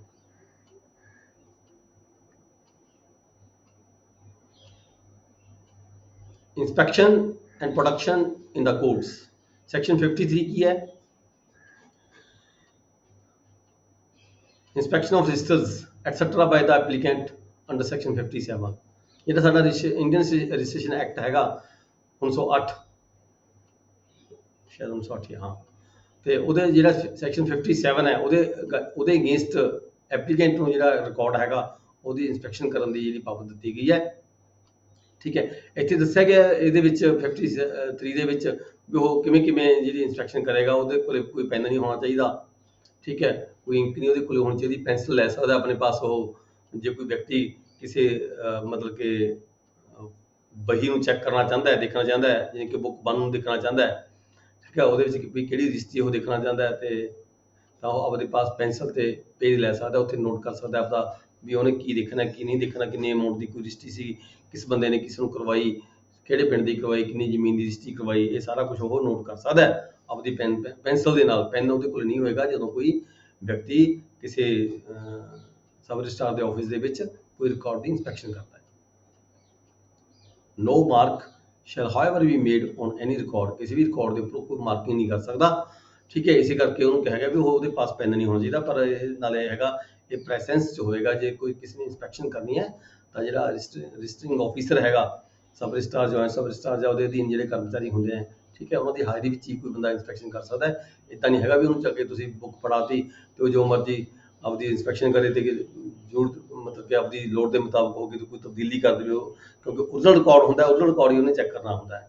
ਇਸ ਕਰਕੇ ਉਹ ਆਪਣੇ ਕਿਸੇ ਵੀ ਲਾਅ ਤਾਂ ਇਹ ਕਹਿੰਦਾ ਵੀ ਰਜਿਸਟਰਿੰਗ ਆਫਿਸਰ ਦੀ ਹਾਜ਼ਰੀ ਦੇ ਵਿੱਚ ਹੀ ਉਹ ਇੰਸਪੈਕਸ਼ਨ ਕਰ ਸਕਦਾ ਹੈ। ਨੈਕਸਟ ਹੈ section 54 production of registers etcetera in the court. ਕਈ ਵਾਰੀ ਕੀ ਹੁੰਦਾ ਸਾਨੂੰ ਕੋਰਟਾਂ ਬੁਲਾ ਲੈਂਦੇ, ਸਾਡਾ ਰਿਕਾਰਡ ਮੰਗਵਾ ਲੈਂਦੇ ਆ ਕੋਰਟਾਂ ਵੀ ਤੁਹਾਡੇ ਪਾਸ ਰਜਿਸਟਰੀ ਜਾਂ ਤੁਹਾਡੇ ਪਾਸ ਬਿੱਲ ਹੈ, ਕੋਈ ਵੀ ਡਾਕੂਮੈਂਟ ਹੈ, ਤੁਸੀਂ ਰਜਿਸਟਰ ਹੋਇਆ ਤੁਹਾਡੇ ਪਾਸ ਨਹੀਂ ਹੋਇਆ, ठीक है। ਉਹਦੇ ਲਈ ਰਿਕਾਰਡ ਆ ਜਿਹੜਾ ਉਹ ਅਸੀਂ ਪ੍ਰੋਡਿਊਸ ਕਰਨਾ ਹੁੰਦਾ ਹੈ। If the production of a registered book or any document is in the custody of a registering officer is required by the court ਨੂੰ ਜ਼ਰੂਰਤ ਹੈਗੀ ਹੈ, it shall be forwarded under the charge of a member of the registration establishment। ਸਾਡਾ ਕੋਈ ਕਰਮਚਾਰੀ, ਸਾਡਾ ਕੋਈ registry clerk ਜਾਂ ਸਾਡਾ ਕੋਈ ਹੋਰ ਦਫ਼ਤਰ ਦਾ ਜਿਹੜਾ ਵਿਅਕਤੀ ਹੈਗਾ, ਉਹ ਜਿਹੜਾ ਰਿਕਾਰਡ ਹੈ ਉਹ ਲੈ ਕੇ ਜਾ ਸਕਦਾ ਕੋਰਟ ਦੇ ਵਿੱਚ, ਤੇ ਉਹਦੀ ਜਿਹੜੀ ਲੋੜੀ ਦੀ ਜਿਹੜੇ ਟਰੈਵਲਿੰਗ ਅਲਾਉਂਸਸ ਵਗੈਰਾ ਨੇ ਉਹ ਵਸੂਲ ਕੀਤੇ ਜਾ ਸਕਦੇ। ਉੱਪਰ ਅਸੀਂ ਹੈਡ ਪੜ੍ਹਿਆ ਸੀਗਾ ਕਸਟਡੀ ਐਂਡ ਪ੍ਰੀਜ਼ਰਵੇਸ਼ਨ ਦਾ। ਇਹ ਹੁਣ ਇਹ ਹੈਡ ਸਟਾਰਟ ਹੋ ਜਾਂਦਾ ਡਿਸਟਰਕਸ਼ਨ ਦਾ। ਡਿਸਟਰਕਸ਼ਨ ਜਿਹੜਾ ਕਿ ਸਾਡਾ ਜਿਹੜਾ ਰਿਕਾਰਡ ਹੈ ਲੋਡ ਮੁਤਾਬਕ ਨਹੀਂ ਰਿਹਾ, ਹੁਣ ਉਹਦੀ ਜ਼ਰੂਰਤ ਨਹੀਂ ਲੱਗਦੀ, ਠੀਕ ਹੈ, ਉਹਨੂੰ ਡਿਸਟਰੋਏ ਵੀ ਕੀਤਾ ਜਾ ਸਕਦਾ ਹੁੰਦਾ ਹੈ। ਡਿਸਟਰੋਏ ਕਰਨ ਦੇ ਲਈ ਕੁਝ ਨਿਯਮ ਬਣਾਏ ਗਏ ਨੇ, ਉਹਦੇ ਮੁਤਾਬਕ ਕੀ ਹੈ, ਸੈਕਸ਼ਨ 55 ਦੇ ਵਿੱਚ ਕੀ ਹੈ, annual destruction of useless record. ਹਰ ਸਾਲ ਜਿਹੜਾ ਕੋਈ ਯੂਜ਼ਲੈਸ ਰਿਕਾਰਡ ਹੈਗਾ ਉਹਦੀ ਜਿਹੜੀ ਹੈਗਾ ਸਬ ਰਜਿਸਟਰਾਰ ਦੇ ਆਫਿਸ ਦੇ ਵਿੱਚ ਜਾਂ ਐਂਡ ਦਾ ਰਜਿਸਟਰਾਰ ਦੇ ਆਫਿਸ ਦੇ ਵਿੱਚ ਜਿਹੜੇ ਸਾਡੇ ਰਜਿਸਟਰੀ ਕਲਰਕ ਹੁੰਦੇ ਨੇ, ਠੀਕ ਹੈ, ਉਹ ਰਿਕਾਰਡ ਨੂੰ ਡਿਸਟਰੋਏ ਕਰ ਸਕਦੇ ਨੇ। Shall as soon as possible after the close of the each financial year, financial ਖਤਮ ਹੋਣ ਤੋਂ ਬਾਅਦ ਸਬਮਿਟ ਇਨ ਉਰਦੂ ਔਰ ਇੰਗਲਿਸ਼। ਰਜਿਸਟਰਾਰ ਨੂੰ ਉਹਦੀ ਸਟੇਟਮੈਂਟ ਬਣਾ ਕੇ ਭੇਜੀ ਜਾਏਗੀ ਵੀ ਇਹ ਜਿਹੜਾ ਰਿਕਾਰਡ ਹੈਗਾ ਉਹਦੀ ਲਿਸਟ ਬਣਾ ਕੇ ਭੇਜੀ ਜਾਂਦੀ ਹੈ ਵੀ ਇਹ ਜਿਹੜਾ ਰਿਕਾਰਡ ਹੈ ਇਹਦੀ ਹੁਣ ਜ਼ਰੂਰਤ ਨਹੀਂ ਲੱਗਦੀ ਹੈਗੀ ਤੇ ਇਸ ਨੂੰ ਡਿਸਟਰੋਏ ਕੀਤਾ ਜਾਣਾ ਜ਼ਰੂਰੀ ਹੈ, ਠੀਕ ਹੈ। Proposals for the proposal ਭੇਜਣਗੇ registrar ਨੂੰ ਆਪਣੀ। Proposals for the description of the document and records which in accordance with the instructions contained in appendix 8 ਇਸ ਦੇ ਲਾਸਟ ਦੇ ਵਿੱਚ appendix ਦਿੱਤੀ ਗਈ ਹੈ। appendix 8 ਦੇ ਵਿੱਚ ਪ੍ਰੋਫਾਰਮਾ ਬਣਾਇਆ ਗਿਆ ਹੈ, ਠੀਕ ਹੈ। ਉਹ ਪ੍ਰੋਫਾਰਮੇ ਦੇ ਮੁਤਾਬਕ ਜਿਹੜਾ ਪ੍ਰੋਫਾਰਮਾ ਭਰ ਕੇ ਵੀ ਆਹ ਰਿਕਾਰਡ ਹੈਗਾ ਨੀਡ ਨੋ ਲੋਂਗਰ ਵੀ ਪ੍ਰੀਜ਼ਰਵ, ਇਹਨੂੰ ਹੁਣ ਲੰਮੇ ਸਮੇਂ ਦੇ ਲਈ ਪ੍ਰੀਜ਼ਰਵ ਕਰਨ ਦੀ ਜ਼ਰੂਰਤ ਨਹੀਂ ਹੈਗੀ।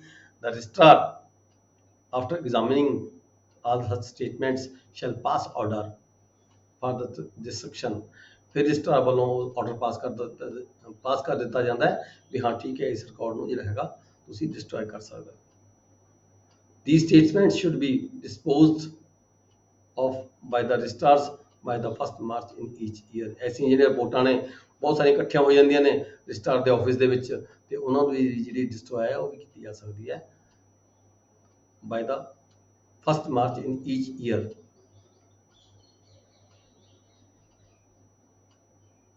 नेक्स्ट आ गया सेक्शन 56। It is important. देखो ਉਹਦਾ ਯੂਜ਼ਲੈਸ ਰਿਕਾਰਡ ਦੀ ਗੱਲ ਕੀਤੀ ਸੀਗੀ ਉੱਪਰ 55 ਦੇ ਵਿੱਚ। ਇਹ ਹੈਗਾ destruction of registered documents. Registered ਹੋਏ ਡਾਕੂਮੈਂਟ ਨੂੰ ਡਿਸਟਰੋਏ ਕਰਨਾ ਇਟ ਇਜ਼ ਵੈਰੀ ਇੰਪੋਰਟੈਂਟ ਹੈ। ਕੋਈ ਰਜਿਸਟਰੀ ਹੈ ਉਹਨੂੰ ਡਿਸਟਰੋਏ ਕਰਨਾ, ਜਾਂ ਕੋਈ ਰਜਿਸਟਰੀ ਅਸੀਂ ਰਿਫਿਊਜ਼ ਕੀਤੀ ਸੀਗੀ ਉਹਨੂੰ ਡਿਸਟਰੋਏ ਕਰਨਾ। ਕਦੋਂ ਡਿਸਟਰੋਏ ਕਰ ਸਕਦੇ ਹਾਂ, ਕਿੰਨੀ ਦੇਰ ਬਾਅਦ ਡਿਸਟਰੋਏ ਕਰ ਸਕਦੇ ਹਾਂ। ਦੇਖੋ ਰਜਿਸਟਰਡ ਡਾਕੂਮੈਂਟ ਨੂੰ ਡਿਸਟਰੋਏ ਕਰਨਾ ਬਹੁਤ ਵੱਡੀ ਗੱਲ ਹੈਗੀ ਹੈ। When a registered document is destroyed under section 85 of the act। ਉਹ ਕੀ ਕਹਿੰਦਾ ਉਹਦੇ ਵਿੱਚ ਕੀ ਹੈ, ਜਦੋਂ ਅਨਕਲੇਮ ਡਾਕੂਮੈਂਟ ਹੁੰਦੇ ਨੇ exceeding 2 years, 2 ਸਾਲ ਟੱਪ ਗਏ, ਕੋਈ ਬੰਦਾ ਵਸੀਕਾ ਕੋਈ ਰਜਿਸਟਰੀ ਕਰਾ ਕੇ ਚਲਾ ਗਿਆ, 2 ਸਾਲ ਤੱਕ ਮੁੜ ਕੇ ਆਇਆ ਨਹੀਂ, ਅਸਲੀ ਡਾਕੂਮੈਂਟ ਅਸਲੀ ਰਜਿਸਟਰੀ ਉਹਦੀ ਪਈ ਰਹੇਗੀ ਦਫ਼ਤਰ ਦੇ ਵਿੱਚ, ਠੀਕ ਹੈ। ਬਿੱਲ ਨੂੰ ਛੱਡ ਕੇ ਕੋਈ ਰਜਿਸਟਰੀ ਕੋਈ ਲੀਜ਼ ਡੀਡ ਵਗੈਰਾ 2 ਸਾਲ ਤੱਕ ਉਹ ਲੈਣ ਨਹੀਂ ਆਇਆ ਹੈਗਾ, 2 ਸਾਲ ਦਾ ਸਮਾਂ ਬੀਤ ਗਿਆ, ਠੀਕ ਹੈ। ਸਾਡੇ ਕੋਲ ਆਫਿਸ ਕਾਪੀ ਆਲਰੇਡੀ ਹੈਗੀ ਹੈ, ਓਰੀਜਨਲ ਕਾਪੀ ਲੈਣ ਵਾਸਤੇ ਨਹੀਂ ਆਇਆ, ਅਸੀਂ 2 ਸਾਲਾਂ ਬਾਅਦ ਉਸ ਨੂੰ ਡਿਸਟਰੋਏ ਕਰ ਸਕਦੇ ਹਾਂ। ਫਿਰ ਕੀ ਹੈ, of the act in note to that effect shall be made in the column for the remarks opposite the copy in the book in which it was registered. ਜਿੱਥੇ ਉਹ ਡਾਕੂਮੈਂਟ ਰਜਿਸਟਰਡ ਹੋਇਆ ਸੀਗਾ ਉਸ ਡਾਕੂਮੈਂਟ ਦੇ ਸਾਹਮਣੇ ਉਸ page ਦੇ ਉੱਪਰ ਨੋਟ ਵੀ ਦੇਣਾ ਚਾਹੀਦਾ ਹੈ ਵੀ ਹਾਂ ਇਹ ਜਿਹੜਾ ਇਹਦਾ ਅਸਲ ਗਈ ਦੀ ਕਾਪੀ ਹੈਗੀ ਹੈ ਉਸ ਦਫ਼ਤਰ ਦੇ ਵੱਲੋਂ ਡਿਸਟਰੋਏ ਕੀਤੀ ਗਈ ਹੈ। When document the registration of which has been refused. ਜਦੋਂ ਕੋਈ ਡਾਕੂਮੈਂਟ ਸਾਡੇ ਕੋਲ ਪੇਸ਼ ਹੋਇਆ ਹੁੰਦਾ ਅਸੀਂ ਵਹੀ ਨੰਬਰ 2 ਦੇ ਵਿੱਚ ਦਰਜ ਕਰਕੇ ਰਿਫਿਊਜ਼ ਕਰਦੇ ਹਾਂ। ਜਦੋਂ ਕੋਈ ਡਾਕੂਮੈਂਟ ਅੰਡਰ ਰੂਲਸ ਨਹੀਂ ਆਇਆ ਹੁੰਦਾ, ਰੂਲਸ ਦੇ ਅਗੇਂਸਟ ਹੁੰਦਾ, ਅਸੀਂ ਉਹਨੂੰ ਮਤਲਬ ਕਿ ਰਜਿਸਟਰਡ ਨਹੀਂ ਕਰਨਾ ਚਾਹੁੰਦੇ, ਤਾਂ ਇੱਦਾਂ ਦੇ ਡਾਕੂਮੈਂਟ ਦੀ ਜਿਹੜੀ ਵੇਰਵਾ ਹੈਗਾ ਰਿਪੋਰਟ ਹੁੰਦੀ ਹੈ ਉਹ ਵਹੀ ਨੰਬਰ 2 ਦੇ ਵਿੱਚ ਦਰਜ ਕੀਤੀ ਜਾਂਦੀ ਹੈ, ਤੇ ਨਾਲ ਹੀ ਰੀਜ਼ਨ ਦਿੱਤਾ ਜਾਂਦਾ ਹੈ ਵੀ ਅਸੀਂ ਇਸ ਨੂੰ ਰਿਫਿਊਜ਼ ਕਿਉਂ ਕਰ ਰਹੇ ਹਾਂ, ਰੀਜ਼ਨ ਕੀ ਹੈ ਰਿਫਿਊਜ਼ ਕਰਨ ਦਾ, ਰੀਜ਼ਨ ਲਿਖ ਕੇ ਰਿਪੋਰਟ ਲਿਖ ਕੇ ਸਬ ਰਜਿਸਟਰਾਰ ਆਪਦੇ ਸਾਈਨ ਕਰਦਾ ਹੈਗਾ, ਠੀਕ ਹੈ। ਇੱਦਾਂ ਦੇ ਡਾਕੂਮੈਂਟ ਜਿਹੜੇ ਸਾਡੇ ਕੋਲ ਫਿਰ ਉਹ ਰਜਿਸਟਰੀ ਸਾਡੇ ਕੋਲ ਪਈ ਰਹਿ ਜਾਂਦੀ ਹੈ। ਕਈ ਵਾਰ ਤਾਂ ਲੋਕ ਆਪਣੀ ਰਜਿਸਟਰੀ ਲੈ ਜਾਂਦੇ ਨੇ, ਅਸੀਂ ਰਿਫਿਊਜ਼ ਕਰ ਦਿੱਤੀ, ਅਸਲ ਰਜਿਸਟਰੀ ਲੈ ਗਿਆ ਕੰਸਰਨਡ ਪਰਸਨ, ਪਰ ਕਈ ਵਾਰੀ ਰਜਿਸਟਰੀ ਉੱਥੇ ਸਾਡੇ ਕੋਲ ਪਈ ਰਹਿੰਦੀ, ਆਲਾ ਮੁੜ ਕੇ ਆਉਂਦਾ ਹੀ ਨਹੀਂ ਹੈਗਾ, ਤਾਂ ਐਸੇ ਡਾਕੂਮੈਂਟ ਨੂੰ ਵੀ ਅਸੀਂ ਜਿਹੜਾ ਹੈਗਾ ਡਿਸਟਰੋਏ ਕਰ ਸਕਦੇ ਹਾਂ। If destroyed under the same section, a similar note shall be made in the column of the remarks column opposite the record of refusal in the book. ਜਦੋਂ ਡਿਸਟਰੋਏ ਕੀਤਾ ਜਾਂਦਾ 2 ਸਾਲਾਂ ਬਾਅਦ ਤਾਂ ਜਿਹੜੀ ਬੁੱਕ ਨੰਬਰ 2 ਹੈ ਉੱਥੇ ਵੀ ਨੋਟ ਦਿੱਤਾ ਜਾਏਗਾ ਵੀ ਜਿਹੜੀ ਅਸਲ ਕਾਪੀ ਸੀ ਇਹਦੀ ਉਹ ਅਸੀਂ ਡਿਸਟਰੋਏ ਕਰ ਦਿੱਤੀ ਹੈ। ਨੈਕਸਟ ਹੈਗਾ chapter number 4 books and records. Sub registrar ਦੇ ਆਫਿਸ ਦੇ ਵਿੱਚ ਰਜਿਸਟਰਾਰ ਦੇ ਆਫਿਸ ਦੇ ਵਿੱਚ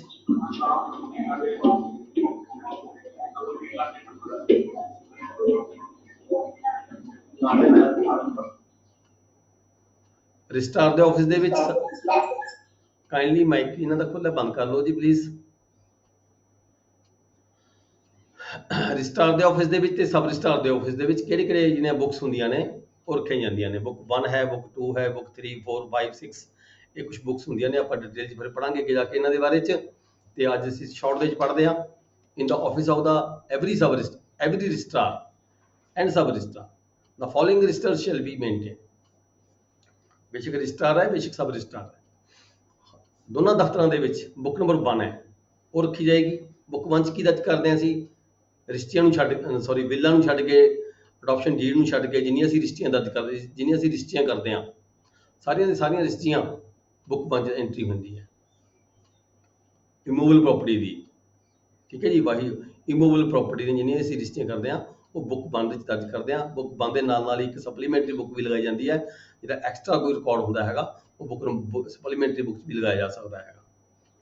ਬੁੱਕ ਨੰਬਰ 2 'ਚ ਕੀ ਲਿਖਦੇ ਹਾਂ? ਬੁੱਕ ਨੰਬਰ 2 'ਚ ਜਿਹੜੇ ਵੀ ਡਾਕੂਮੈਂਟ ਅਸੀਂ ਵਸੀਕੇ ਸਾਡੇ ਕੋਲ ਆਉਂਦੇ ਜਿਹਨੂੰ ਅਸੀਂ ਰਿਫਿਊਜ਼ ਕਰਦੇ ਹਾਂ, ਠੀਕ ਹੈ, ਉਹ ਬੁੱਕ ਨੰਬਰ 2 ਦੇ ਵਿੱਚ ਦਰਜ ਕੀਤੇ ਜਾਂਦੇ ਆ। ਰਿਫਿਊਜ਼ਲ ਦਾ ਜਿਹੜਾ ਨੋਟ ਹੈ ਉਹ ਦਿੱਤਾ ਜਾਂਦਾ ਹੈ, ਜੇ ਮੈਂ ਪਹਿਲਾਂ ਤੁਹਾਨੂੰ ਦੱਸ ਕੇ ਹਟਿਆ, ਉਹ ਬੁੱਕ ਨੰਬਰ 2 'ਚ ਦਰਜ ਕੀਤਾ ਜਾਂਦਾ ਹੈ। ਯਾਨੀ ਕਿ ਬੁੱਕ 1 ਦੇ ਵਿੱਚ ਸਾਰੀਆਂ ਰਜਿਸਟਰੀਆਂ ਬੈ ਵਗੈਰਾ ਦੀਆਂ ਅਸੀਂ ਦਰਜ ਕਰਦੇ ਹਾਂ, ਸਾਰੀਆਂ ਬੁੱਕ ਨੰਬਰ 1 ਦਰਜ ਕੀਤੀਆਂ ਜਾਂਦੀਆਂ ਨੇ। ਬੁੱਕ ਨੰਬਰ 3 ਦੇ ਵਿੱਚ ਕੀ ਕਹਿੰਦਾ? ਬਿਲਸ ਤੇ ਅਡਾਪਸ਼ਨ ਡੀਡਸ। ਬੁੱਕ ਨੰਬਰ 3 ਹੈ ਵਸੀਤਾਂ ਲਈ ਹੈ, ਜਿਹੜੀਆਂ ਵਸੀਤਾਂ ਅਸੀਂ ਰਜਿਸਟਰ ਕਰਦੇ ਹਾਂ ਤੇ ਅਡਾਪਸ਼ਨ ਡੀਡ ਅਸੀਂ ਰਜਿਸਟਰ ਕਰਦੇ ਹਾਂ, ਉਹ ਬੁੱਕ ਨੰਬਰ 3 'ਚ ਐਂਟਰੀ ਪੈਂਦੀ ਹੈ। ਬੁੱਕ ਨੰਬਰ 4 'ਚ ਆਪਸ਼ਨਲ ਮਿਸਲੇਨੀਅਸ ਡਾਕੂਮੈਂਟ ਹੁੰਦੇ ਨੇ। ਬੁੱਕ ਨੰਬਰ 4 ਆਪਸ਼ਨਲ ਹੈਗੀ ਹੈ, ਕੁਝ ਮਿਸਲੇਨੀਅਸ ਹੈਗੀ ਹੈ, ਉਹ ਡਾਕੂਮੈਂਟ ਹੁੰਦੇ ਨੇ ਇੱਦਾਂ ਦੇ ਜਿਹੜੇ ਆਪਸ਼ਨਲ ਰਜਿਸਟਰ ਕੀਤੇ ਜਾਂਦੇ ਨੇ, ਠੀਕ ਹੈ। ਕੁਝ ਹੋਰ ਮਿਸਲੇਨੀਅਸ ਡਾਕੂਮੈਂਟ ਹੁੰਦੇ ਨੇ ਤੇ ਉਹ ਵੀ ਬੁੱਕ ਨੰਬਰ 4 ਵਿੱਚ ਦਰਜ ਕੀਤੇ ਜਾਂਦੇ ਨੇ। Book number 6 power of attorneys, ਜਿਹਨੀ ਪਾਵਰ ਟਾਰਨਿੰਗ ਅਸੀਂ ਰਜਿਸਟਰ ਕਰਦੇ ਹਾਂ ਉਹ ਬੁੱਕ ਨੰਬਰ 6 ਦਰਜ ਕੀਤੀਆਂ ਜਾਂਦੀਆਂ ਨੇ। ਤੇ ਨਾਲ ਹੀ ਫਿਰ ਸਬਸੈਕਸ਼ਨ 2 ਦੇ ਵਿੱਚ ਕੀ ਕਿਹਾ ਗਿਆ? Each registrar shall also keep in an additional register called book number 5। ਜਿਹੜੀ ਬੁੱਕ ਨੰਬਰ 5 ਹੈ ਇਹ ਸਿਰਫ ਰਜਿਸਟਰਾਰ ਦੇ ਆਫਿਸ 'ਚ ਹੀ ਹੁੰਦੀ ਹੈ, ਇਹ ਸਬ ਰਜਿਸਟਰਾਰ ਦੇ ਆਫਿਸ 'ਚ ਨਹੀਂ ਹੁੰਦੀ। ਰਜਿਸਟਰਾਰ ਦੇ ਆਫਿਸ 'ਚ ਜਿੰਨੀਆਂ ਵੀ ਕੋਈ ਬਿੱਲਾਂ, ਜਿਹੜੇ ਕੋਈ ਵਿਅਕਤੀ ਆਪਦੀ ਬਿੱਲ ਕਰਕੇ ਉਹ ਆਪਦੀ ਘਰ ਨਹੀਂ ਰੱਖਦੇ, ਠੀਕ ਹੈ। ਇੱਥੇ ਪ੍ਰੋਵੀਜ਼ਨ ਸੀਗੀ, ਅੱਜ ਕੱਲ੍ਹ ਤਾਂ ਕੋਈ ਮੇਰੇ ਖਿਆਲ ਹੈ ਮੈਂ ਤਾਂ ਕਦੇ ਦੇਖਿਆ ਨਹੀਂ ਹੈਗਾ ਵੀ ਕਿਸੇ ਨੇ ਕੋਈ ਰਜਿਸਟਰਾਰ ਦੇ ਆਫਿਸ ਜਾ ਕੇ ਕੋਈ ਬਿੱਲ ਜਮ੍ਹਾਂ ਕਰਵਾਈ ਹੋਵੇ, ਪਰ ਇੱਥੇ ਪ੍ਰੋਵੀਜ਼ਨ ਹੈਗੀ ਹੈ। ਕੋਈ ਵਿਅਕਤੀ ਆਪਦੇ ਘਰ 'ਚ ਬਿੱਲ ਨਹੀਂ ਰੱਖ ਸਕਦਾ, ਠੀਕ ਹੈ, ਉਹਨੂੰ ਡਰ ਹੈ, ਕੋਈ ਖਤਰਾ ਹੈ ਵੀ ਮੇਰੀ ਬਿੱਲ ਜੇ ਮੈਂ ਕਰ ਦਿੱਤੀ ਤਾਂ ਮੈਨੂੰ ਕੋਈ ਨੁਕਸਾਨ ਹੋਣ ਦੀ ਸੰਭਾਵਨਾ ਹੈ। ਇਸ ਕਰਕੇ ਇਹ ਪ੍ਰੋਵੀਜ਼ਨ ਦਿੱਤੀ ਗਈ ਹੈ ਵੀ ਰਜਿਸਟਰਾਰ ਕੋਲ ਜਾ ਕੇ ਬਿੱਲ ਜਮ੍ਹਾਂ ਕਰਵਾ ਸਕਦਾ ਕੋਈ ਵੀ ਵਿਅਕਤੀ ਆਪਣੀ ਵਸੀਅਤ ਉਹ ਬੁੱਕ ਨੰਬਰ 5 ਦੇ ਵਿੱਚ ਦਰਜ ਕਰਕੇ ਜਿਹੜਾ ਰਜਿਸਟਰਾਰ ਹੈ ਉੱਥੇ ਰੱਖਿਆ, ਆਪਣੀ ਸੇਫ ਕਸਟਡੀ ਦੇ ਵਿੱਚ ਰੱਖੇਗਾ, ਠੀਕ ਹੈ ਜੀ। ਨੈਕਸਟ ਹੈ subsection 3 where a sub registrar and joint sub registrar are located in the same building। ਜਿੱਥੇ ਜਿਵੇਂ ਹੁਣ ਆਪਾਂ ਦੇਖਦੇ ਹੀ ਹਾਂ ਜਿੱਥੇ ਤਹਿਸੀਲਾਂ ਹੁੰਦੀਆਂ ਨੇ, ਸਬ ਤਹਿਸੀਲਾਂ 'ਚ ਤੱਕ ਲਈ ਜੁਆਇੰਟ ਸਬ ਰਜਿਸਟਰਾਰ ਦੀ ਪੋਸਟ ਹੁੰਦੀ ਹੈ ਤੇ ਤਹਿਸੀਲਾਂ ਦੇ ਵਿੱਚ ਸਬ ਰਜਿਸਟਰਾਰ ਦੀ ਵੀ ਹੁੰਦੀ ਹੈ, ਜੁਆਇੰਟ ਸਬ ਰਜਿਸਟਰਾਰ ਦੀ ਹੁੰਦੀ ਹੈ। ਇੱਥੇ ਇਹ ਕਿਹਾ ਗਿਆ ਵੀ ਉਹਨਾਂ ਨੂੰ ਵੱਖਰੇ ਵੱਖਰੇ ਸੈੱਟ ਬਣਾਉਣ ਦੀ ਲੋੜ ਨਹੀਂ ਹੈਗੀ, ਠੀਕ ਹੈ, ਇੱਕੋ ਸੈੱਟ ਚੱਲੇਗਾ। ਬੁੱਕ ਨੰਬਰ 1, ਬੁੱਕ ਨੰਬਰ 2 3 4 ਤੇ 6, ਠੀਕ ਹੈ, ਇੱਕੋ ਸੈੱਟ ਜਿਹੜਾ ਬੁੱਕਸ ਦਾ ਹੋਏਗਾ ਉਹ ਰੱਖਿਆ ਜਾਏਗਾ, ਉਹਦੇ ਵਿੱਚ ਹੀ ਸਾਰੀਆਂ ਐਂਟਰੀਆਂ ਪੈਣਗੀਆਂ, ਚਾਹੇ ਉਹ ਸੀ ਕਿ ਬਾਰੀ ਤਹਿਸੀਲਦਾਰ ਸਬ ਰਜਿਸਟਰਾਰ ਦੀ ਹੈ ਚਾਹੇ ਜੁਆਇੰਟ ਸਬ ਰਜਿਸਟਰਾਰ ਦੀ। ਨੈਕਸਟ ਹੈ 58 ਸਪਲਾਈ ਆਫ ਰਜਿਸਟਰਸ। ਸਾਡੇ ਕੋਲ ਦਫ਼ਤਰਾਂ ਦੇ ਵਿੱਚ ਸਬ ਰਜਿਸਟਰਾਰ ਦੇ ਆਫਿਸ 'ਚ ਜਾਂ ਰਜਿਸਟਰਿੰਗ ਆਫਿਸਰ ਦੇ ਵਿੱਚ ਆਫਿਸ ਦੇ ਵਿੱਚ ਜਿੰਨੇ ਵੀ ਡਾਕੂਮੈਂਟ ਜਾਂ ਬੁੱਕਸ ਸਪਲਾਈ ਹੁੰਦੀਆਂ ਨੇ, ਇਹ ਮਤਲਬ ਕਿ ਇਹ ਦਫ਼ਤਰ DLR ਤੋਂ ਸਪਲਾਈ ਹੁੰਦੀਆਂ ਨੇ। The books shall consist of printed form containing the headings। ਇਹ ਗਵਰਨਮੈਂਟ ਪ੍ਰੈਸ ਤੋਂ ਜਿਹੜੀਆਂ ਪ੍ਰਿੰਟ ਹੁੰਦੀਆਂ ਨੇ ਤੇ ਸਾਨੂੰ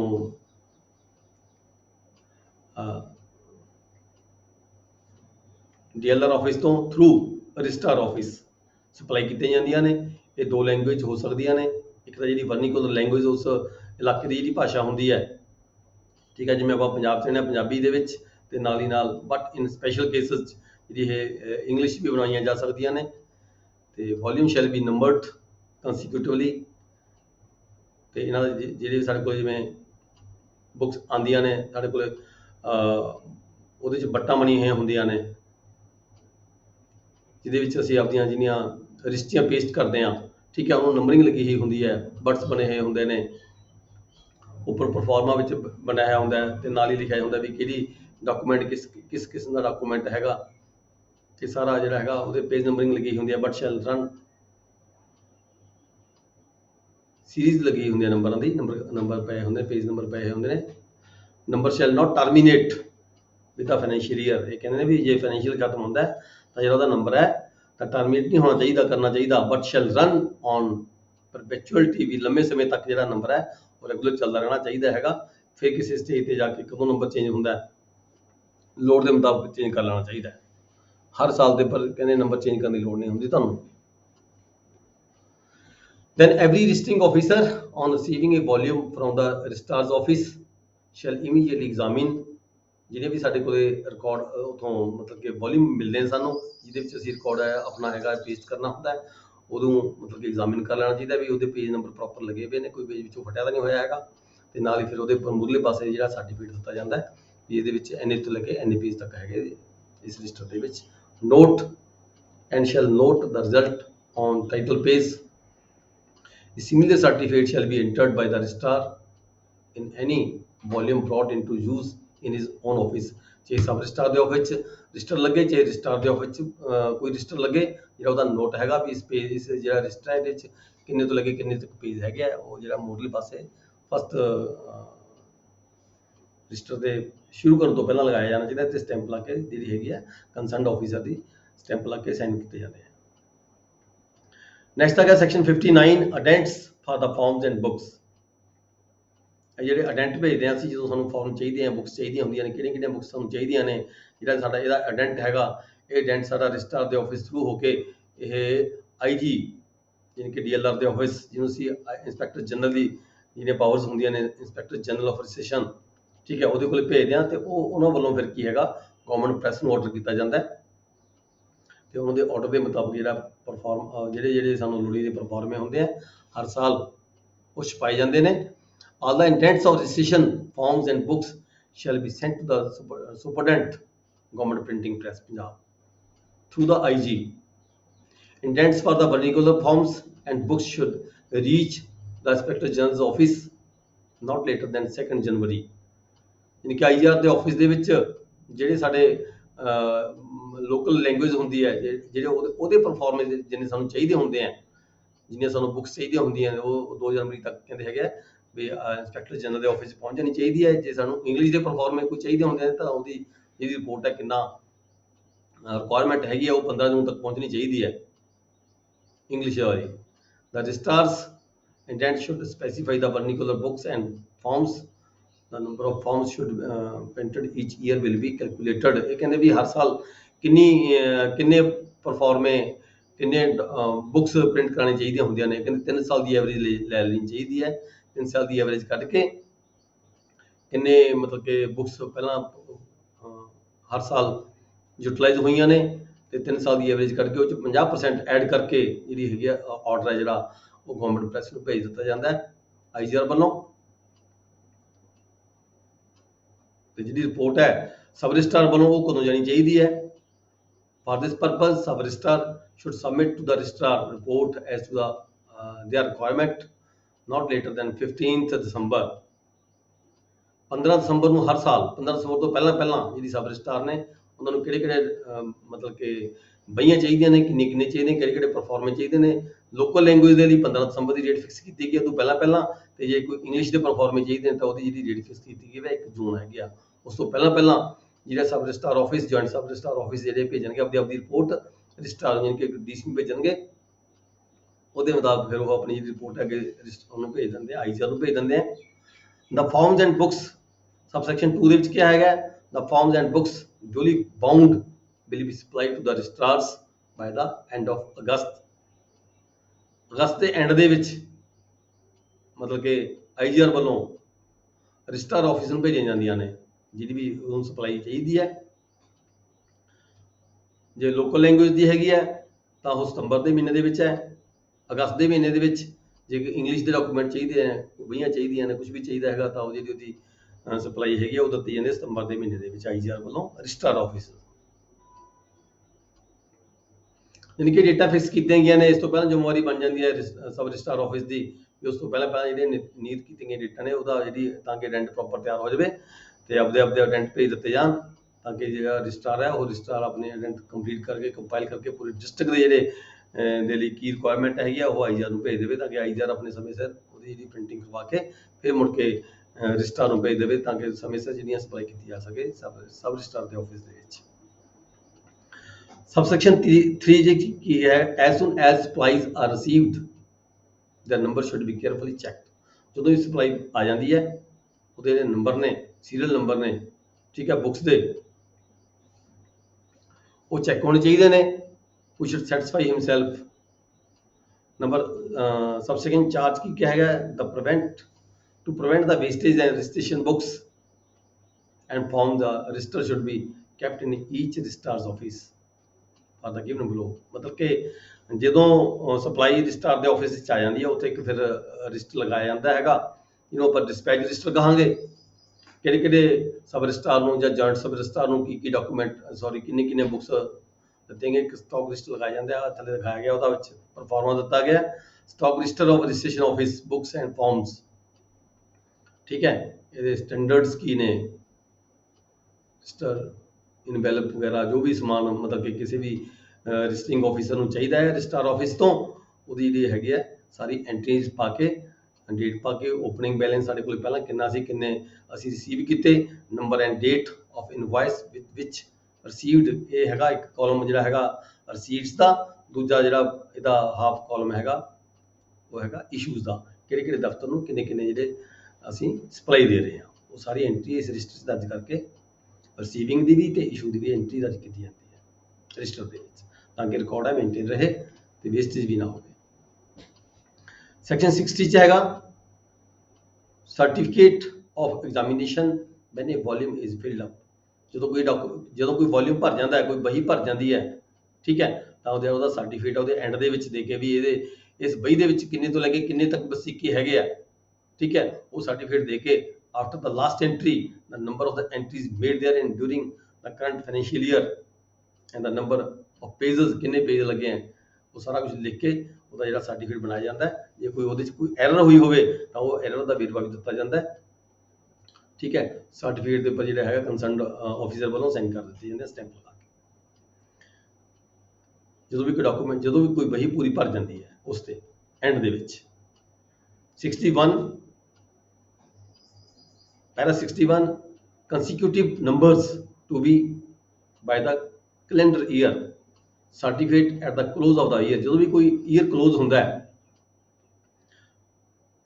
ਠੀਕ ਹੈ, ਫਾਈਨੈਂਸ਼ੀਅਲੀ ਕਲੋਜ਼ ਹੁੰਦਾ ਹੈ ਕਿ 31 ਮਾਰਚ ਕਹ ਲਈਏ, the consecutive number of the entries in each book prescribed in section 53 ਜਿਹੜਾ ਸਾਡਾ ਸੈਕਸ਼ਨ 53 ਹੈ ਐਕਟ ਦਾ, ਉਹਦੇ 'ਚ ਦੱਸਿਆ ਗਿਆ ਹੈਗਾ and shall commence and terminate with the financial year ਦੇ ਨਾਲ ਮਤਲਬ ਕਿ ਸ਼ੁਰੂ ਹੋ ਜਾਂਦਾ ਹੈ ਫਾਈਨੈਂਸ਼ੀਅਲ ਈਅਰ ਦਾ ਜਦੋਂ ਐਂਡ ਹੁੰਦਾ ਹੈ ਜਿਵੇਂ ਕਿ ਉੱਥੇ ਹੀ ਉਹਦਾ ਐਂਡ ਹੋ ਜਾਂਦਾ ਹੈ। ਫਿਰ ਉੱਥੇ ਜਿੱਥੇ ਐਂਡ ਹੁੰਦਾ ਹੈ ਐਂਡ ਦੇ ਉੱਪਰ ਜਿਹੜਾ ਸਾਨੂੰ ਇੱਕ ਸਰਟੀਫਿਕੇਟ ਦੇਣਾ ਹੁੰਦਾ ਹੈ at the close of the each financial such year the registering officer shall certify after the last entry of each current volume the number of the entries made in that volume during the year and the number of the pages ਕਿੰਨੇ page ਲੱਗੇ ਇਸ financial year ਦੇ ਵਿੱਚ, ਕਿੰਨੇ number ਤੋਂ ਲੱਗੇ ਕਿੰਨੇ number ਤੱਕ ਜਿਹੜੇ ਡਾਕੂਮੈਂਟ ਹੈ ਉਹ ਅਸੀਂ ਰਜਿਸਟਰ ਕੀਤੇ ਗਏ ਜਿਹੜੇ ਇਸ ਵੋਲਿਊਮ 'ਚ ਲੱਗੇ ਗਏ ਉਹਦਾ ਇੱਕ ਸਰਟੀਫਿਕੇਟ ਹੈ ਜਿਹੜਾ ਫਾਈਨੈਂਸ਼ੀਅਲ ਈਅਰ ਦੇ ਖਤਮ ਹੋਣ ਦੇ ਅਖੀਰ ਦੇ ਵਿੱਚ ਜਿਹੜਾ ਦਿੱਤਾ ਜਾਂਦਾ ਹੈ। ਕੋਈ ਐਰਰ ਹੋਈ ਹੋਵੇ, ਕੋਈ ਵਸੀਕੇ ਦੇ ਵਿੱਚ ਕੋਈ ਇਦਾਂ ਦੀ ਕੋਈ ਐਰਰ ਹੋਈ ਹੋਵੇ, ਕੋਈ ਗਲਤੀ ਹੋ ਗਈ ਹੋਵੇ, ਉਹਦਾ ਵੀ ਜਿਹੜਾ ਵੇਰਵਾ ਹੈਗਾ ਉਸ ਨੋਟ ਦੇ ਵਿੱਚ ਆਉਣਾ ਚਾਹੀਦਾ ਹੈ ਈਵਨ ਐਂਡ ਆਊਟ ਵਗੈਰਾ ਦਾ। 62 ਪਹਿਲਾ 62 ਹੈ concurrent volume of the same register। Same register ਦੇ ਦੋ ਸੇਮ, ਜਿਵੇਂ ਕੋਈ ਵਰਕਲੋਡ ਜ਼ਿਆਦਾ ਕਿਸੇ ਤਹਿਸੀਲ ਦੇ ਵਿੱਚ ਹੁੰਦਾ, ਜਿਵੇਂ ਵੱਡੀਆਂ ਤਹਿਸੀਲਾਂ ਨੇ, ਅੰਮ੍ਰਿਤਸਰ ਹੈ, ਜਲੰਧਰ ਹੈ, ਠੀਕ ਹੈ, ਇੱਦਾਂ ਦਾ ਇੱਥੇ ਇੱਕ ਪ੍ਰੋਵੀਜ਼ਨ ਦਿੱਤੀ ਗਈ ਹੈ ਵੀ ਜੇ ਇੱਕ ਰਜਿਸਟਰ 'ਚ ਐਂਟਰੀਆਂ ਪਾਉਣੀਆਂ ਔਖੀਆਂ ਲੱਗਦੀਆਂ ਨੇ, ਵੀ ਜਾਂ ਵਸੀਕੇ ਇੰਨੇ ਜ਼ਿਆਦਾ ਹੋ ਜਾਂਦੇ ਨੇ ਵੀ ਇੱਕ ਵਿਅਕਤੀ ਜੇ ਉਹਦੇ ਵਸੀਕਿਆਂ ਦੀ ਐਂਟਰੀ ਪਾਏਗਾ ਤਾਂ ਬਹੁਤ ਜ਼ਿਆਦਾ ਸਮਾਂ ਲੱਗ ਸਕਦਾ ਹੈ। ਤਾਂ ਇੱਥੇ ਕਿਹਾ ਗਿਆ ਇਸ ਵੀ ਉਹਦੇ ਪੈਰਲਲ ਇੱਕ ਰਜਿਸਟਰ ਹੋਰ ਵੀ ਲਗਾਇਆ ਜਾ ਸਕਦਾ ਹੈ। If in any office the number of the documents to be registered be so large that there is difficulty to in entering them day by day, daily ਉਹ 'ਚ ਐਂਟਰੀਆਂ ਪਾਉਣੀਆਂ ਜਿਹੜੀਆਂ ਹੈਗੀਆਂ ਨੇ ਮੁਸ਼ਕਲ ਲੱਗਦੀਆਂ ਨੇ। ਮੰਨ ਲਓ 200 300 500 ਵਸੀਕਾ ਹੋ ਗਿਆ, ਇੱਕ ਬੰਦਾ ਉਸ ਇੱਕ ਰਜਿਸਟਰ ਦੇ 'ਚ ਐਂਟਰੀਆਂ ਪਾਏਗਾ ਤਾਂ ਉਹਦੇ ਲਈ ਬਹੁਤ ਮੁਸ਼ਕਲ ਹੋਏਗਾ। ਇਸ ਕਰਕੇ ਇਹਨਾਂ ਨੇ ਕਿਹਾ ਵੀ ਉਹਦੇ ਬਰਾਬਰ ਇੱਕ ਪੈਰਲਲ ਰਜਿਸਟਰ ਹੋਰ ਲਗਾਇਆ ਜਾ ਸਕਦਾ ਹੈ, ਦੋ ਬੰਦੇ ਜਾ ਕੇ ਫਟਾਫਟ ਐਂਟਰੀਆਂ ਪਾ ਸਕਦੇ ਹੈਗੇ ਆ। In the appropriate register the registering officer may with the previous sanction of the inspector general, ਪਰ ਇਹਦੇ ਲਈ ਕੀ ਹੈਗਾ ਆਈਜੀ ਦੀ ਇੰਸਪੈਕਟਰ ਜਨਰਲ ਦੀ ਹੈਗੀ ਪਹਿਲਾਂ ਸੈਂਕਸ਼ਨ ਲੈਣੀ ਪਏਗੀ। Keep up concurrently 2 volumes of any registered book, ਕਿਉਂਕਿ ਜਿਹੜੀ ਬੁੱਕ 1 ਹੈ, ਬੁੱਕ 2 ਹੈ, ਬੁੱਕ 3 ਹੈ, ਕਿਹੜੀ ਬੁੱਕ ਉਹ ਡਬਲ ਲਗਾਉਣੀ ਚਾਹੁੰਦਾ ਹੈ, ਠੀਕ ਹੈ, ਉਹਦੇ ਸੰਬੰਧ 'ਚ ਲਿਖ ਕੇ ਭੇਜਣਾ ਪਏਗਾ। ਆਈਜੀਆਰ ਤੋਂ ਪਰਮਿਸ਼ਨ ਲੈ ਕੇ ਹੀ ਜਿਹੜੀ ਹੈ ਨਵੀਂ ਐਕਸਟਰਾ ਪੈਰਲਲ ਬੁੱਕ ਲਗਾਈ ਜਾ ਸਕਦੀ ਹੈ। ਇੱਕ ਬੁੱਕ ਨੂੰ 2 ਰਜਿਸਟਰ ਲਗਾਏ ਜਾ ਸਕਦੇ ਨੇ। The documents bearing even number being entered in one volume and those bearing odd numbers in the other volume। ਹੁਣ ਇਹਨੂੰ ਕਿਵੇਂ ਮੇਨਟੇਨ ਕੀਤਾ ਜਾਵੇਗਾ? ਜਿਹੜੇ ਈਵਨ ਨੰਬਰ ਹੋਣਗੇ, ਠੀਕ ਹੈ, 2 4 6 8 10 12 14 16 18 ਉਹ ਇੱਕ ਰਜਿਸਟਰ 'ਚ ਦਰਜ ਕੀਤੇ ਜਾਣਗੇ, ਤੇ ਜਿਹੜੇ odd ਨੰਬਰ ਹੋਣਗੇ 1 3 5 7 9 11 13 ਉਹ ਦੂਜੇ ਰਜਿਸਟਰ 'ਚ ਦੂਜੀ ਬੁੱਕ 'ਚ ਦਰਜ ਕੀਤੇ ਜਾਣਗੇ। ਠੀਕ ਹੈ ਜੀ, ਇਹਦੇ ਨਾਲ ਪੈਰਲਲ 2 ਬੁੱਕਸ ਚੱਲਦੀਆਂ ਰਹਿਣਗੀਆਂ। 63 ਸੈਕਸ਼ਨ ਕੀ ਪਹਿਲੇ 'ਚ ਕੀ ਕਿਹਾ ਗਿਆ? English volume of book 1 to be maintained at Shimla, Lahore, Amritsar. ਇੱਥੇ ਕਿਹਾ ਗਿਆ ਵੀ ਪੁਰਾਣੇ ਜ਼ਮਾਨੇ ਦੀ ਗੱਲ ਕੀਤੀ ਗਈ ਹੈ, ਪਰ ਹੁਣ ਤਾਂ ਸੈਪਰੇਟਲੀ ਤੌਰ ਤੇ ਜਿਹੜਾ ਹੈਗਾ ਵੀ ਜੇ ਇਹ ਸ਼ਿਮਲਾ ਹੈ, ਲਾਹੌਰ ਹੈ, ਅੰਮ੍ਰਿਤਸਰ ਹੈ, ਇੱਥੇ ਬੁੱਕ 1 ਦੀ ਗੱਲ ਕੀਤੀ ਗਈ ਹੈ। ਬੁੱਕ 1 ਜਿਹੜੀਆਂ ਅਸੀਂ ਰਜਿਸਟਰੀਆਂ ਦਰਜ ਕਰਦੇ ਹਾਂ ਵੀ should be maintained for English documents. ਜਿੱਥੇ ਕਿਤੇ ਸਾਡੇ ਕੋਲ ਇੰਗਲਿਸ਼ ਡਾਕੂਮੈਂਟ ਆਉਂਦੇ ਆ ਉਹਨਾਂ ਨੂੰ ਵੱਖਰੇ ਤੌਰ ਤੇ ਇੱਕ ਵੱਖਰੇ ਬੁੱਕ 1 ਦੇ ਵਿੱਚ ਸੈਪਰੇਟ ਬੁੱਕ ਲਗਾਈ ਜਾ ਸਕਦੀ ਹੈਗੀ ਹੈ।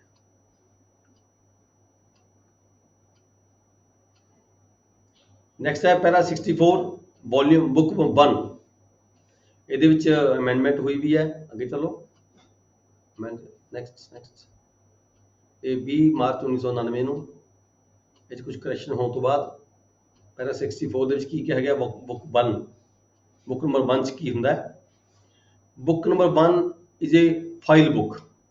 ਫਾਈਲ ਬੁੱਕ ਕੀ ਆਪਾਂ ਦੇਖਦੇ ਹਾਂ, ਬਹੀ ਹੁੰਦੀ ਹੈ, ਬਹੀ ਦੇ ਵਿੱਚ ਪੇਜ ਲੱਗੇ ਹੁੰਦੇ ਥੋੜ੍ਹੇ ਥੋੜ੍ਹੇ 4-4 ਇੰਚ ਦੇ, ਠੀਕ ਹੈ। ਔਰ ਉਹਦੇ ਵਿੱਚ ਕੀ ਹੈਗਾ, ਅਸੀਂ ਜਿਹੜੀ ਅਸੀਂ ਕੋਈ ਡਾਕੂਮੈਂਟ ਰਜਿਸਟਰ ਕਰਦੇ ਹਾਂ, ਕੋਈ ਰਜਿਸਟਰੀ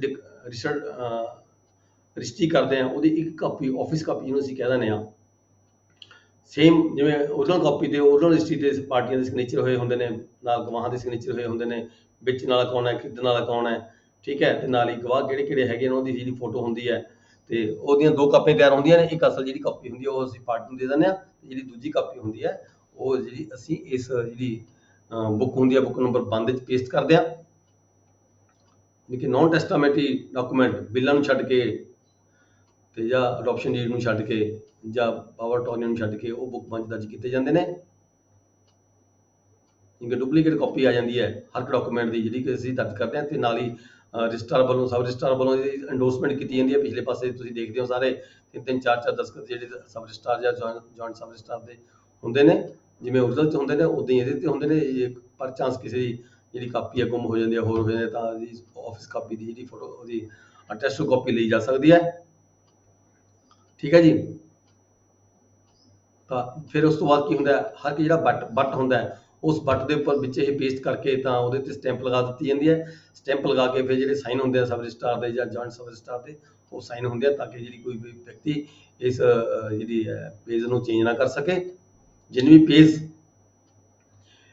ਕੱਲੇ ਇਸ ਬਹੀ ਦੇ ਵਿੱਚ ਦਰਜ ਕੀਤੇ ਪੇਸਟ ਕੀਤੇ ਜਾਂਦੇ ਆ, ਹਰ ਇੱਕ ਪੇਜ ਦੇ ਉੱਪਰ ਜਿਹੜਾ ਆਫਿਸ ਦਾ ਜਿਹੜਾ ਆਫਿਸ ਕਾਪੀ ਦੇ ਨਾਲ ਕੁਝ 4 ਇੰਚ ਦਾ ਜਿਹੜਾ ਜਿਹਦੇ ਉੱਪਰ ਤੁਸੀਂ ਇਸ ਨੂੰ ਆਪਣੀ ਅਸਲ ਕਾਪੀ ਨੂੰ ਜਾਣੀ ਕਿ ਜਿਹੜੀ ਡੁਪਲੀਕੇਟ ਕਾਪੀ ਉਹਨੂੰ ਪੇਸਟ ਕਰਦੇ ਹੋ, ਹਰ ਪੇਜ ਦੇ ਉੱਪਰ ਜਿਹੜਾ ਹੈਗਾ ਤਹਿਸੀਲਦਾਰ ਦੇ ਸਿਗਨੇਚਰ ਹੁੰਦੇ ਆ ਸਟੈਂਪ ਲਾ ਕੇ, ਤਾਂ ਕਿ ਕੋਈ ਪੇਜ ਬਦਲਣ ਦੀ ਸੰਭਾਵਨਾ ਨਾ ਰਹੇ। ਇਹ ਜਿਹੜੀ ਬੁੱਕ ਹੁੰਦੀ ਹੈ ਇਹ ਪਬਲਿਕ ਦੇ ਲਈ ਓਪਨ ਹੁੰਦੀ ਹੈ। ਕੋਈ ਵੀ ਵਿਅਕਤੀ ਆਪਣੀ ਜਿਹੜੀ ਸਰਕਾਰੀ ਫੀਸ ਅਦਾ ਕਰਕੇ ਇਸ ਬੁੱਕ ਨੂੰ ਜਿਹੜਾ ਹੈਗਾ ਇੰਸਪੈਕਟ ਕਰ ਸਕਦਾ ਹੈ। ਦਿਸ book and indexes relating thereto are open to public inspection, ठीक है, and the copies of the entries therein shall be given to an applicant on the payment of the prescribed fee। सरकारी fees अदा करके कोई व्यक्ति यदि जी copy है वो ले सकता है। Maps or plans annexed to the document should also be pasted in this book। चलो नेक्स्ट है बुक नंबर 4 की गल की गई है।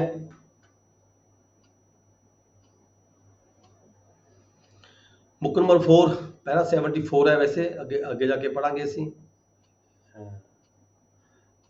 ਮਿਸਲੇਨੀਅਸ ਰਜਿਸਟਰ, ਇਹ ਜਿਹੜੀ ਬੁੱਕ ਨੰਬਰ 4 ਹੁੰਦੀ ਹੈ ਇੱਕ ਮਿਸਲੇਨੀਅਸ ਰਜਿਸਟਰ ਹੁੰਦਾ ਹੈ ਜਿਹਦੇ ਵਿੱਚ ਮਿਸਲੇਨੀਅਸ ਡਾਕੂਮੈਂਟ ਅਸੀਂ ਰਜਿਸਟਰ ਕਰਦੇ ਹਾਂ, ਉਹ ਚ ਦਰਜ ਪੇਸਟ ਕੀਤੇ ਜਾਂਦੇ ਆ। In which are pasted duly endorsed and signed duplicates of all the documents register. ਜਿਵੇਂ ਕਿ ਬੁੱਕ ਨੰਬਰ 5 ਦਰਜ ਕਰਦੇ ਹਾਂ, ਉਦਾਂ ਹੀ ਇਹ ਬੁੱਕ ਨੰਬਰ 4 ਦੇ ਵਿੱਚ ਜਿਹੜੇ ਵੀ ਡਾਕੂਮੈਂਟ ਜਿਹੜੇ ਮਿਸਲੇਨੀਅਸ ਹੁੰਦੇ ਆ ਅਸੀਂ ਰਜਿਸਟਰ ਕਰਦੇ ਹਾਂ, ਉਹ ਚ ਦਰਜ ਕੀਤੇ ਜਾਂਦੇ ਆ। ਨੈਕਸਟ ਚਲੋ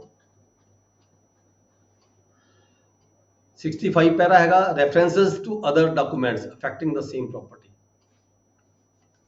देखो इतने रेफरेंस की गल की गई है, ਇਹਦਾ ਕੀ ਮਤਲਬ ਹੈਗਾ? ਇਹਦਾ ਮਤਲਬ ਇਹ ਹੈਗਾ ਜਿਵੇਂ ਕਿਸੇ ਵਿਅਕਤੀ ਨੇ ਕੋਈ ਪਾਵਰ ਅਟਾਰਨੀ ਕਰਾਈ ਸੀਗੀ, ਠੀਕ ਹੈ, ਸੌਰੀ ਇਹ ਬੁੱਕ ਨੰਬਰ 1 ਦੀ ਗੱਲ ਕੀਤੀ ਗਈ ਹੈ। ਪਾਵਰ ਅਟਾਰਨੀ ਬੁੱਕ ਨੰਬਰ ਅੱਗੇ ਚਲੀ ਜਾਂਦੀ ਹੈ, 6 ਚਲੀ ਜਾਂਦੀ ਹੈ। ਕੋਈ ਰਜਿਸਟਰੀ ਹੋਈ ਹੈ, ਉਹਦਾ ਹੁਣ ਅਸੀਂ ਕੋਈ ਹੋਰ ਰਜਿਸਟਰੀ ਕੀਤੀ ਹੈ, ਉਸ ਰਜਿਸਟਰੀ ਦਾ ਜਿਹੜਾ ਇਫੈਕਟ ਹੈਗਾ ਉਹ ਕਿਸੇ ਪਹਿਲਾਂ ਪ੍ਰੀਵੀਅਸ ਰਜਿਸਟਰੀ ਦੇ ਉੱਪਰ ਪੈਂਦਾ ਹੈ, ਠੀਕ ਹੈ। ਉਹਦਾ ਜਿਹੜਾ ਰੈਫਰੈਂਸ ਹੈਗਾ ਉਹ ਜਿਹੜੀ ਉੱਥੋਂ ਜਿਸ ਰਜਿਸਟਰੀ ਨੂੰ ਅਫੈਕਟ ਕਰਦੀ ਹੈ ਉਹਦੇ ਉੱਪਰ ਦੇਣਾ ਬਣਦਾ ਹੈਗਾ। When any document is registered in book number 1 affecting some other document previously registered, ਜਿਹੜਾ ਕੋਈ ਪਹਿਲਾਂ ਸਾਡੇ ਵੱਲੋਂ ਰਜਿਸਟਰਡ ਕੀਤਾ ਗਿਆ ਉਹਦੇ ਉੱਪਰ ਕੋਈ ਇਫੈਕਟ ਪੈਂਦਾ ਹੈ, ਹੁਣ ਜਿਹੜੀ ਰਜਿਸਟਰੀ ਕੀਤੀ ਉਹਦੇ ਨਾਲ, ਇਹ note referring to the later document shall be entered in the column remarks opposite the entry of either document। ਉਹਦੇ ਉੱਪਰ ਜਿਹੜਾ ਹੈਗਾ ਨੋਟ ਦਿੱਤਾ ਜਾਂਦਾ ਹੈ, and shall be signed by the registering officer of the day a note of compliance with this rule signed by the ਜਿਹੜਾ registry clerk ਹੁੰਦਾ ਉਹ ਵੀ ਆਪਣੇ ਸਾਈਨ ਕਰੇਗਾ, ਉਹਦੇ ਵੱਲੋਂ ਹੀ ਮੇਨਟੇਨ ਕੀਤਾ ਜਾਏਗਾ। ਕੰਸਰਨ ਡਾਕੂਮੈਂਟ ਜੇ ਕਿਸੇ ਨੂੰ ਦੂਜੇ ਡਾਕੂਮੈਂਟ ਨੂੰ ਅਫੈਕਟ ਕਰਦਾ ਹੈ ਉਹਦੀ ਐਂਟਰੀ ਪਾਈ ਜਾਂਦੀ ਹੈ, ਨੋਟ ਦਿੱਤਾ ਜਾਂਦਾ ਹੈ। 66 supplementary book number 1। Book number 1 ਦੀ ਬੁੱਕ ਨੰਬਰ 1 ਜਿਹਦੀ ਪਰ ਅਸੀਂ ਰਜਿਸਟਰੀ ਐਂਟਰ ਕਰਦੇ ਹਾਂ, ਰਜਿਸਟਰੀਆਂ ਪੇਸਟ ਕਰਦੇ ਹਾਂ, ਇਹ ਬੁੱਕ ਨੰਬਰ 1 ਦੀ ਇੱਕ ਸਪਲੀਮੈਂਟਰੀ ਬੁੱਕ ਵੀ ਹੁੰਦੀ ਹੈ। ਸਪਲੀਮੈਂਟਰੀ ਬੁੱਕ ਦੇ ਵਿੱਚ ਕੀ ਹੁੰਦਾ ਹੈ, ਜਿਹੜੇ ਨਕਸ਼ੇ ਵਗੈਰਾ ਹੁੰਦੇ ਨੇ, ਮੈਪਸ ਹੁੰਦੇ ਨੇ, ਕਾਪੀਜ਼, ਪਰਚਾ ਯਾਦਾਸ਼ਤ ਵਗੈਰਾ ਐਸਾ ਸਾਰਾ ਕੁਝ ਹੁੰਦਾ ਜਿਹੜਾ ਉਹ ਸਪਲੀਮੈਂਟਰੀ ਬੁੱਕ ਦੇ ਵਿੱਚ ਜਿਹੜਾ ਪੇਸਟ ਕੀਤਾ ਜਾਂਦਾ ਹੈ। Besides the ordinary entries in book number 1, ਇਸ ਤੋਂ ਇਲਾਵਾ ਜੋ ਐਂਟਰੀ ਪੈ ਗਈ ਬੁੱਕ ਨੰਬਰ 1 ਦੇ ਵਿੱਚ ਐਂਟਰੀ ਪੈ ਗਈ, ਬਹੁਤ ਸਾਰੇ ਡਾਕੂਮੈਂਟ ਐਸੇ ਉਸ ਦੇ ਨਾਲ ਹੈਗੇ ਨਕਸ਼ੇ ਵਗੈਰਾ, ਉਹ ਸਪਲੀਮੈਂਟਰੀ ਬੁੱਕ 'ਚ ਜਾ ਕੇ ਦਰਜ ਹੋ ਜਾਂਦੇ ਨੇ। ਉੱਥੇ ਨਾਲ ਵੇਰਵਾ ਦਿੱਤਾ ਜਾਂਦਾ ਵੀ ਇਹ ਕਿਹੜੀ ਰਜਿਸਟਰੀ ਨਾਲ ਸੰਬੰਧਿਤ ਹੈਗੇ ਆ। copies of the maps, plans, copies and memoranda of the documents received from other registering officers। ਜੇ ਕਿਸੇ ਹੋਰ ਤਹਿਸੀਲ 'ਚ ਡਾਕੂਮੈਂਟ ਕੋਈ ਰਜਿਸਟਰ ਹੋਇਆ ਹੁੰਦਾ ਹੈ, ਕਿਸੇ ਹੋਰ ਤਹਿਸੀਲ 'ਚ ਕੋਈ ਡਾਕੂਮੈਂਟ ਰਜਿਸਟਰ ਹੋਇਆ ਹੁੰਦਾ ਹੈ, ਠੀਕ ਹੈ, ਉਹਦਾ ਜਿਹੜਾ ਸੰਬੰਧ ਹੈਗਾ ਉਹ ਸਾਡੀ ਤਹਿਸੀਲ ਦੇ ਨਾਲ ਵੀ ਹੈਗਾ।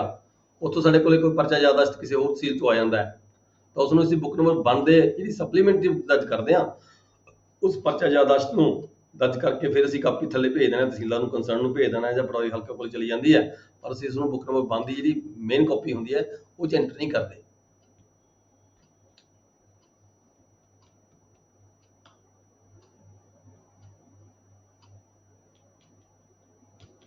copies of the certificates granted by the revenue officers under the land improvement loan act ਵਗੈਰਾ, ਇੱਦਾਂ ਦੇ ਕੋਈ ਜਿਹੜੇ ਮਿਸਲੇਨੀਅਸ ਡਾਕੂਮੈਂਟ ਹੁੰਦੇ ਆ ਉਹ ਅਸੀਂ ਬੁੱਕ ਨੰਬਰ 1 ਦੀ ਸਪਲੀਮੈਂਟਰੀ ਬੁੱਕ ਦਰਜ ਕਰਦੇ ਹਾਂ।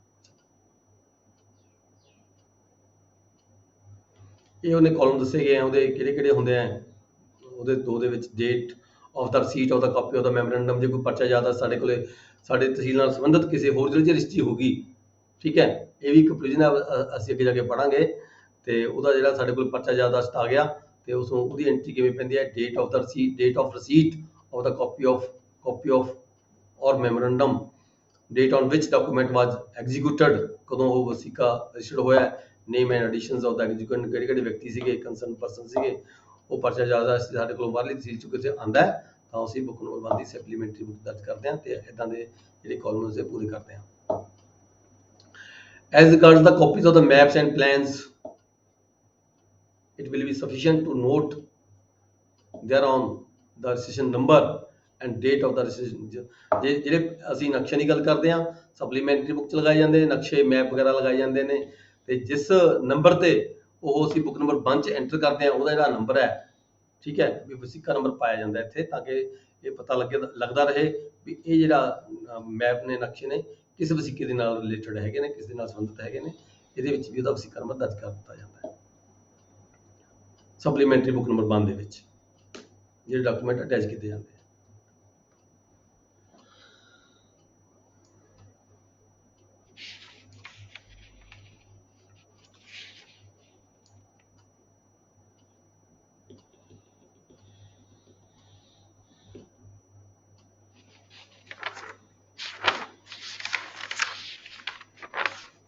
ਕਿਹੜਾ ਪੜ੍ਹੇ ਸੀ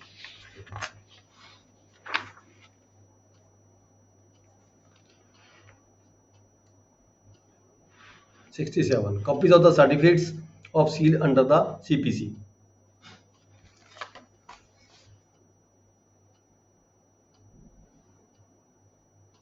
The High Court has arranged that all the copies of the sale granted under the Code of Civil Procedure shall be prepared by the courts on printed forms and prescribed size and shape suitable to the size and shape of the registrars in which they are to be filed, and the blank copies of these forms shall be supplied on the application to the office of the Superintendent Government Printing Press. Sub-registrar should not file any copies of the sale certificate.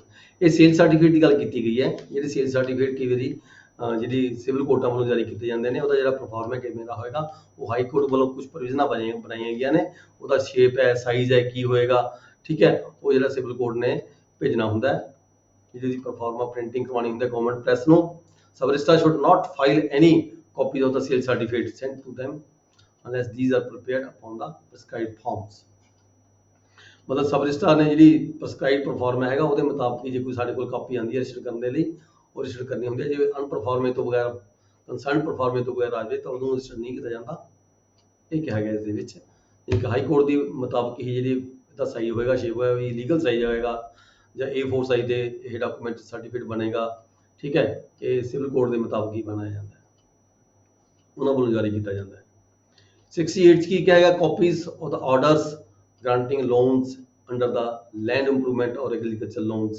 Act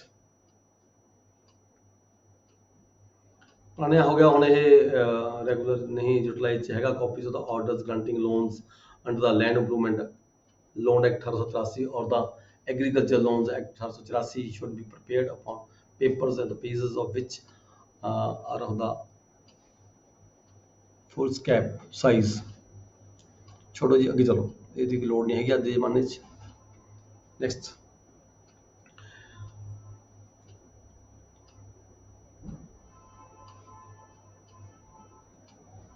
filling translation and maps when a document is registered under section 62 ਜਦੋਂ ਅਸੀਂ 62 section ਦੇ ਤਹਿਤ ਕੋਈ document register ਕਰਦੇ ਹਾਂ of the act a note of the pages of supplementary file book on which translation and copy have been filed shall be made in the column further marks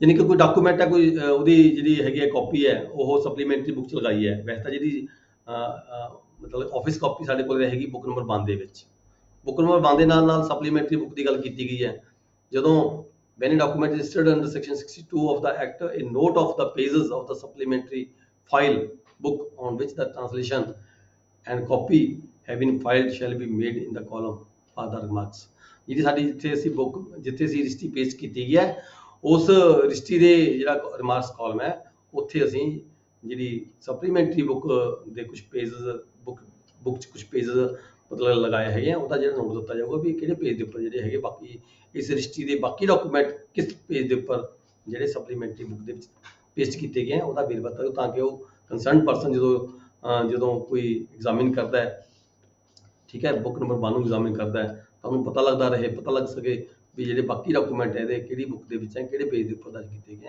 ਇਹਦਾ ਜਿਹੜਾ ਵੇਰਵਾ ਯਾਨੀ ਕਿ ਬੁੱਕ ਜਿਹੜੀ ਆਪਸੀ interconnected ਹੋਣਗੀਆਂ ਉਹਦਾ ਵੇਰਵਾ ਉਹਦੇ ਤੇ ਆਏਗਾ ਬੁੱਕ ਨੰਬਰ 2, ਬੁੱਕ ਨੰਬਰ 2 ਦੀ ਗੱਲ ਕੀਤੀ ਹੈ ਸੈਕਸ਼ਨ ਸੌਰੀ ਪੈਰਾ 71। ਬੁੱਕ ਨੰਬਰ 2 ਚ ਆਪਾਂ ਪਹਿਲਾਂ ਵੀ ਗੱਲ ਕਰ ਚੁੱਕੇ ਹਾਂ ਵੀ ਜਿਹੜੇ ਡਾਕੂਮੈਂਟ ਰਜਿਸਟਰਾਰ ਦੇ ਆਫਿਸ ਸਬ ਰਜਿਸਟਰਾਰ ਵੱਲੋਂ ਜਾਂ ਜੁਆਇੰਟ ਸਬ ਰਜਿਸਟਰਾਰ ਵੱਲੋਂ ਰਿਫਿਊਜ਼ ਕਰ ਦਿੱਤੇ ਜਾਂਦੇ ਆ, ਠੀਕ ਹੈ, ਉਹ ਬੁੱਕ ਨੰਬਰ 2 ਦੇ ਵਿੱਚ ਸਪੈਸੀਫਿਕ ਨੋਟ ਦਿੱਤਾ ਜਾਂਦਾ ਹੈ ਰੀਜ਼ਨ ਟੂ ਰਿਫਿਊਜ਼ਲ, ਕਿਉਂ ਅਸੀਂ ਰਿਫਿਊਜ਼ ਕਰ ਰਹੇ ਹਾਂ। It also is open to the public inspection. ਇਹ ਜਿਹੜੇ ਬੁੱਕ ਨੰਬਰ 2 ਹੈ ਇਹਦੀ ਵੀ ਕੋਈ ਵੀ ਜਿਹੜਾ ਪਬਲਿਕ ਦਾ ਕੰਸਰਨ ਪਰਸਨ ਹੈਗਾ ਉਹ ਇਹਦੀ ਇੰਸਪੈਕਸ਼ਨ ਕਰ ਸਕਦਾ ਹੈ, ਕਾਪੀ ਵੀ ਲੈ ਸਕਦਾ ਹੈ, ਮਤਲਬ ਕਿ ਸਾਡੇ ਨੋਟ ਦੀ ਕਾਪੀ ਲੈ ਸਕਦਾ ਹੈ। ਜੇ ਸਾਡੇ ਨੋਟ ਦੀ ਕਾਪੀ ਲੈ ਸਕਦਾ, ਸਾਡੇ ਨੋਟ ਦੀ ਕਾਪੀ ਲੈ ਕੇ ਹੀ ਉਹ ਫਰਦਰ ਜੇ ਰਜਿਸਟਰਾਰ ਦੇ ਅਪੀਲ ਵੀ ਫਾਈਲ ਕਰ ਸਕਦਾ ਹੈ ਵੀ ਜਿਹੜੀ ਮੇਰੀ ਰਜਿਸਟਰੀ ਹੈ ਇਹ ਗਲਤ ਰਿਫਿਊਜ਼ ਕੀਤੀ ਗਈ ਹੈ, ਉਹਦੀ ਜਿਹੜੀ ਆਰਡਰ ਦੀ ਸਾਡੇ ਆਰਡਰ ਦੀ ਕਾਪੀ ਲੈ ਕੇ ਰਜਿਸਟਰਾਰ ਦੇ ਕੋਲੇ ਅਪੀਲ ਫਾਈਲ ਕਰ ਸਕਦਾ ਹੈ। To all the persons applying for them in the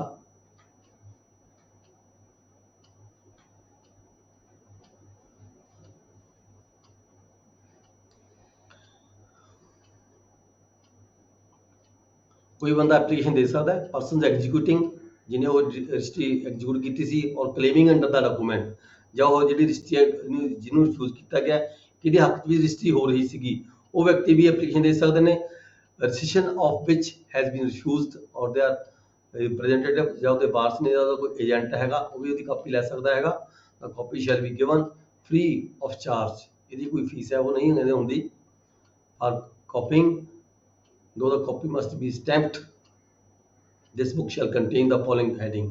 ਇਹਦੇ ਜਿਹੜੇ ਕਿਹੜੇ ਕਿਹੜੇ ਕਾਲਮ ਹੋਣਗੇ ਇਸ ਬੁੱਕ ਨੰਬਰ 2 ਦੇ, ਸੀਰੀਅਲ ਨੰਬਰ ਲੱਗੇਗਾ, date of the order of the refusal, ਕਿਹੜੀ ਤਰੀਕ ਨੂੰ ਅਸੀਂ ਕੋਈ ਰਜਿਸਟਰੀ ਰਿਫਿਊਜ਼ ਕੀਤੀ ਹੈ, ਨੇਮ of the person presenting the document, ਕਿਹੜੇ ਵਿਅਕਤੀ ਨੇ ਆ ਕੇ ਸਾਡੇ ਕੋਲੇ ਉਹ ਜਿਹਦੀ ਰਜਿਸਟਰੀ ਸੀ ਪੇਸ਼ ਕੀਤੀ ਸੀਗੀ, nature and value of the transaction, registry ਕਾਹਦੀ ਸੀ, ਬੈ ਦੀ ਸੀ, ਹਿਵੇ ਦੀ ਸੀਗੀ, ਕਾਹਦੀ ਸੀਗੀ ਤੇ ਉਹਦੀ ਕੀਮਤ ਕਿੰਨੀ ਸੀਗੀ, ਰੀਜ਼ਨਸ ਫਾਰ ਦਾ ਰਿਫਿਊਜ਼ਲ, ਅਸੀਂ ਕਿਉਂ ਰਿਫਿਊਜ਼ ਕੀਤੀ ਹੈ ਉਹ ਸਾਡਾ ਆਰਡਰ ਹੋਏਗਾ, ਉੱਥੇ ਲਿਖਿਆ ਜਾਏਗਾ, ਰਿਮਾਰਕਸ ਦਿੱਤੇ ਜਾਣਗੇ, ਠੀਕ ਹੈ। ਸਬਸੈਕਸ਼ਨ 2 ਦੇ ਵਿੱਚ ਕੀ ਕਿਹਾ ਗਿਆ, a brief description of the rejected document is sufficient, there is no need to copy it into the book in extensor। ਮਤਲਬ ਕਿ ਕਹਿਣ ਦਾ ਭਾਵ ਹੈ ਵੇਰਵਾ ਜ਼ਿਆਦਾ ਨਹੀਂ ਹੋਣਾ ਚਾਹੀਦਾ, ਬਸ ਸ਼ਾਰਟ ਦੇ ਵਿੱਚ ਸੈਲਫ ਸਪੀਕਿੰਗ ਜਾਂ ਜਿਹੜਾ ਵੇਰਵਾ ਹੈਗਾ ਸ਼ਾਰਟ ਵੇਰਵਾ ਹੋਣਾ ਚਾਹੀਦਾ ਹੈਗਾ ਜਿਹੜਾ ਤੁਸੀਂ ਆਰਡਰ ਪਾਸ ਕਰਦੇ ਹੋ। ਵਧਾ ਚੜਾ ਕੇ ਲਿਖਣ ਦੀ ਕੋਈ ਲੋੜ ਨਹੀਂ ਹੁੰਦੀ, ਉਹਨੇ ਐਂ ਕਿਹਾ, ਉਹਨੇ ਐਂ ਕਿਹਾ, ਉਹਨੇ ਐਂ ਕਿਹਾ, ਉਹਨੇ ਫਿਰ ਇਦਾਂ ਕਿਹਾ, ਫਿਰ ਮੈਂ ਐਂ ਕਹਿਤਾ, ਫਿਰ ਮੈਂ ਜੇ ਕੀਤਾ ਉਹ ਕੀਤਾ, ਪਾਰਟੀ ਨੇ ਫਲਾਣੇ ਨੇ ਇਹ ਕਿਹਾ, ਦੂਜੀ ਨੇ ਇਹ ਕਿਹਾ, ਇਦਾਂ ਦਾ ਕੁਝ ਲਿਖਣ ਦੀ ਲੋੜ ਨਹੀਂ ਹੈਗੀ। ਤੁਸੀਂ ਕਿਉਂ ਉਹਨੂੰ ਰਿਜੈਕਟ ਕਰ ਰਹੇ ਹੋ, ਠੀਕ ਹੈ, ਤੁਸੀਂ ਆਪਣਾ ਆਰਡਰ ਉਹਦੇ ਵਿੱਚ ਲਿਖ ਦਿਓਗੇ, ਸਰ ਸਪੀਕਿੰਗ ਆਰਡਰ ਸ਼ਾਰਟ ਦੇ ਵਿੱਚ ਲਿਖਿਆ ਹੋਵੇਗਾ। The record of reasons for the refusal should be sufficiently full to enable an appellant, ਮਤਲਬ ਕਿ ਇਦਾਂ ਦਾ ਤੁਹਾਡਾ ਆਰਡਰ ਹੋਣਾ ਚਾਹੀਦਾ ਹੈ ਤਾਂ ਜਿੱਥੇ ਜਾ ਕੇ ਕਿਤੇ ਵਿਅਕਤੀ ਉਹਦੀ ਅਪੀਲ ਫਾਈਲ ਕਰਦਾ ਹੈਗਾ, ਠੀਕ ਹੈ, ਉਸ ਕੰਸਰਨਡ ਆਫੀਸਰ ਨੂੰ ਰਜਿਸਟਰਾਰ ਨੂੰ ਸਪਸ਼ਟ ਪਤਾ ਲੱਗੇ ਵੀ ਸਾਡੇ ਜਿਹੜਾ ਆਫੀਸਰ ਹੈ ਨਿਚਲੇ ਆਫੀਸਰ ਨੇ ਇਹ ਜਿਹੜੀ ਡਾਕੂਮੈਂਟ ਹੈ ਰਜਿਸਟਰ ਕਰਨ ਤੋਂ ਕਿਉਂ ਰਿਫਿਊਜ਼ ਕੀਤਾ ਹੈਗਾ।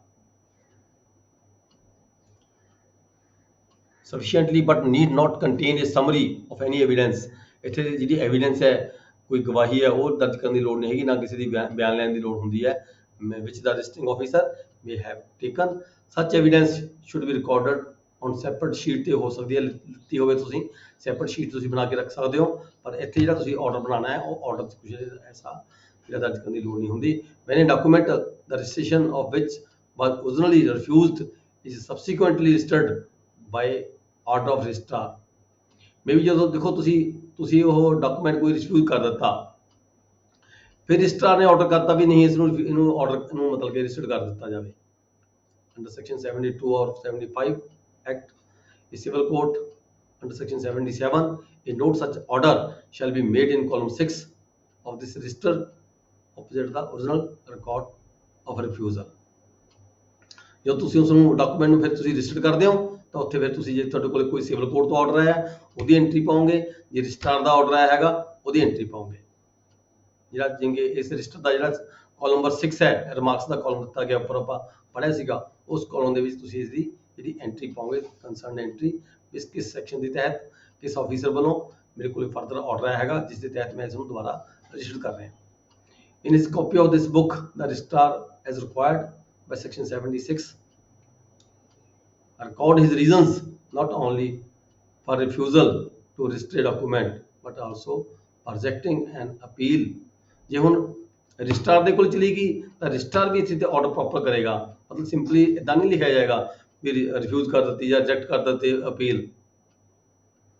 in his copy of this book, the registrar, as required by section 76 of the act, must record his reasons not only for refusing to register a document, जिस रजिस्ट्रार भी refuse करता है, ठीक है, ਜਾਂ ਰਿਜੈਕਟ ਕਰਦਾ ਹੈ ਅਪੀਲ ਨੂੰ, but also for rejecting an appeal from the order of sub registrar subordinate to him। Reason ਲਿਖੇਗਾ, ਰਜਿਸਟਰਾਰ ਵੀ ਆਪਣੇ ਰੀਜ਼ਨ ਦੱਸੇਗਾ, ਜਿਵੇਂ ਕਿ ਰੈਵਨਿਊ ਆਫੀਸਰ ਨੇ ਸਬ ਰਜਿਸਟਰਾਰ ਨੇ ਰੀਜ਼ਨ ਲਿਖਿਆ ਵੀ ਮੈਂ ਇਸ ਨੂੰ ਕਿਉਂ ਰਿਫਿਊਜ਼ ਕਰ ਰਿਹਾ, ਕਿਉਂ ਰਿਜੈਕਟ ਕਰ ਰਿਹਾ, ਕਿਉਂ ਰਿਫਿਊਜ਼ ਕਰ ਰਹੇ ਹਾਂ। ਇਸੇ ਤਰੀਕੇ ਰਜਿਸਟਰਾਰ ਵੱਲੋਂ ਵੀ ਆਪਣੇ ਪੂਰੇ ਰੀਜ਼ਨ ਦਿੱਤੇ ਜਾਣਗੇ ਵੀ ਜਿਹੜੀ ਅਪੀਲ ਹੈ ਉਹ ਕਿਉਂ ਰਿਫਿਊਜ਼ ਕੀਤੀ ਜਾਂਦੀ ਹੈ ਜਾਂ ਰਿਜੈਕਟ ਕੀਤੀ ਜਾ ਰਹੀ ਹੈ। ਅੰਡਰ ਸੈਕਸ਼ਨ 76 77 77 ਚ ਸਿਵਲ ਕੋਰਟ ਜਾ ਸਕਦਾ ਹੈ ਵਿਅਕਤੀ, 76 ਚ ਉਹ ਰਜਿਸਟਰਾਰ ਦੇ ਜਾ ਸਕਦਾ ਹੈ, ਐਕਟ ਦੀ 76। ਨੈਕਸਟ ਹੈ ਬੁੱਕ ਨੰਬਰ 3, ਪੈਰਾ 72, ਬੁੱਕ ਨੰਬਰ 3 ਫਾਈਲ ਬੁੱਕ ਹੁੰਦੀ ਹੈ। ਇਹਦੇ ਵੀ ਉਹੀ ਉਸ ਤਰ੍ਹਾਂ ਵੱਟ ਬਣੇ ਹੋਏ ਹੁੰਦੇ ਨੇ, ਜਿਵੇਂ ਬੁੱਕ ਨੰਬਰ 1 ਦੇ ਵੱਟ ਬਣੇ ਹੋਏ ਹੁੰਦੇ, ਇਹਦੇ ਵਿੱਚ ਵੀ ਵੱਟ ਬਣੇ ਹੋਏ ਹੁੰਦੇ। ਉਹ ਹਰ ਵੱਟ ਦੇ ਉੱਪਰ ਜਿਹੜੀ ਹੈਗੀ ਹੈ ਉਹਦੀ ਆਫਿਸ ਕਾਪੀ ਦੀ ਜਿਹੜੇ ਪੇਜ ਹੈਗਾ ਉਹ ਪੇਸਟ ਕੀਤੇ ਜਾਂਦੇ ਆ। ਇਸ ਬੁੱਕ ਨੰਬਰ 3 ਦੇ ਵਿੱਚ ਅਸੀਂ ਕੀ ਦਰਜ ਕਰਦੇ ਹਾਂ, ਇਸ ਵਿੱਚ ਦਰਜ ਕਰਦੇ ਹਾਂ ਅਸੀਂ ਵਿਲਸ ਜਾਂ ਫਿਰ authorities to adopt, adoption deed ਦਰਜ ਕਰਦੇ ਹਾਂ ਜਾਂ ਵਿਲਸ ਦਰਜ ਕਰਦੇ ਹਾਂ। ਇਹ ਸੇਮ ਉਸੇ ਤਰੀਕੇ ਦੇ ਨਾਲ ਵੀ ਜਿਹੜੀ ਬੁੱਕ ਹੈ ਮੇਨਟੇਨ ਕੀਤੀ ਜਾਂਦੀ ਹੈ। ਅੰਡਰ ਸੈਕਸ਼ਨ 41 ਜਿਹਦੀਆਂ ਵਿਲਸ ਹੁੰਦੀਆਂ ਨੇ, ਸੈਕਸ਼ਨ 45 ਪ੍ਰੋਸੀਡਿੰਗਸ,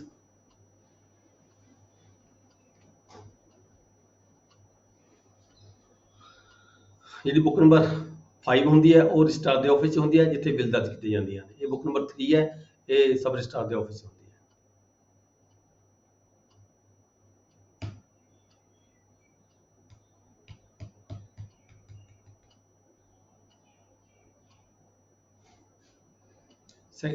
पैरा 73 है description of will authority to adopt. To prevent mistakes, it may be explained that every document making posthumous disposition of the property is a bill and should, when registered, be entered in book number 3. Further, that a document which merely declares the fact of having adopted a son or given a son for adoption, not an authority, and should be not be entered in this book unless it contains testamentary disposition।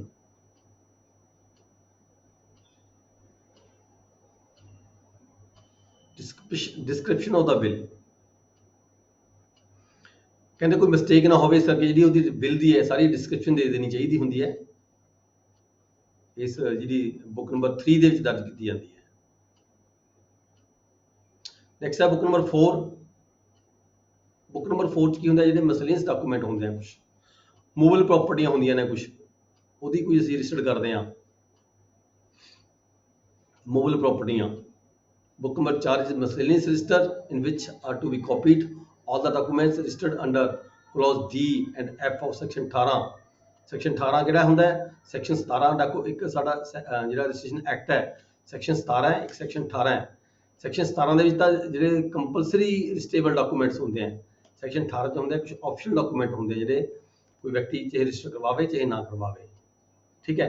ਪਰ ਇਹਦੇ ਵਿੱਚ ਗੱਲ ਕੀਤੀ ਗਈ ਹੈ miscellaneous register in which are to be copied all the documents registered under clause D and F of section 18 ਦੇ ਤਹਿਤ clause D ਤੇ F ਹੈਗੀ ਹੈ, ਉਹ ਤੁਸੀਂ ਦੇਖ ਲਿਓ ਇੱਕ ਵਾਰੀ ਪੜ੍ਹ ਕੇ। D ਤੇ F ਦੇ ਤਹਿਤ section 18 ਦੇ ਵਿੱਚ ਜਿਹੜੇ ਡਾਕੂਮੈਂਟ ਜਿਹੜੇ ਹੁੰਦੇ ਨੇ relate to the immovable property, it is not open to public inspection। ਜਿਹੜੀ ਇਹ ਹੈਗੀ ਹੈ ਬੁੱਕ ਹੁੰਦੀ ਹੈ ਇਹ ਓਪਨ ਨਹੀਂ ਹੁੰਦੀ ਪਬਲਿਕ ਇੰਸਪੈਕਸ਼ਨ ਦੇ ਲਈ।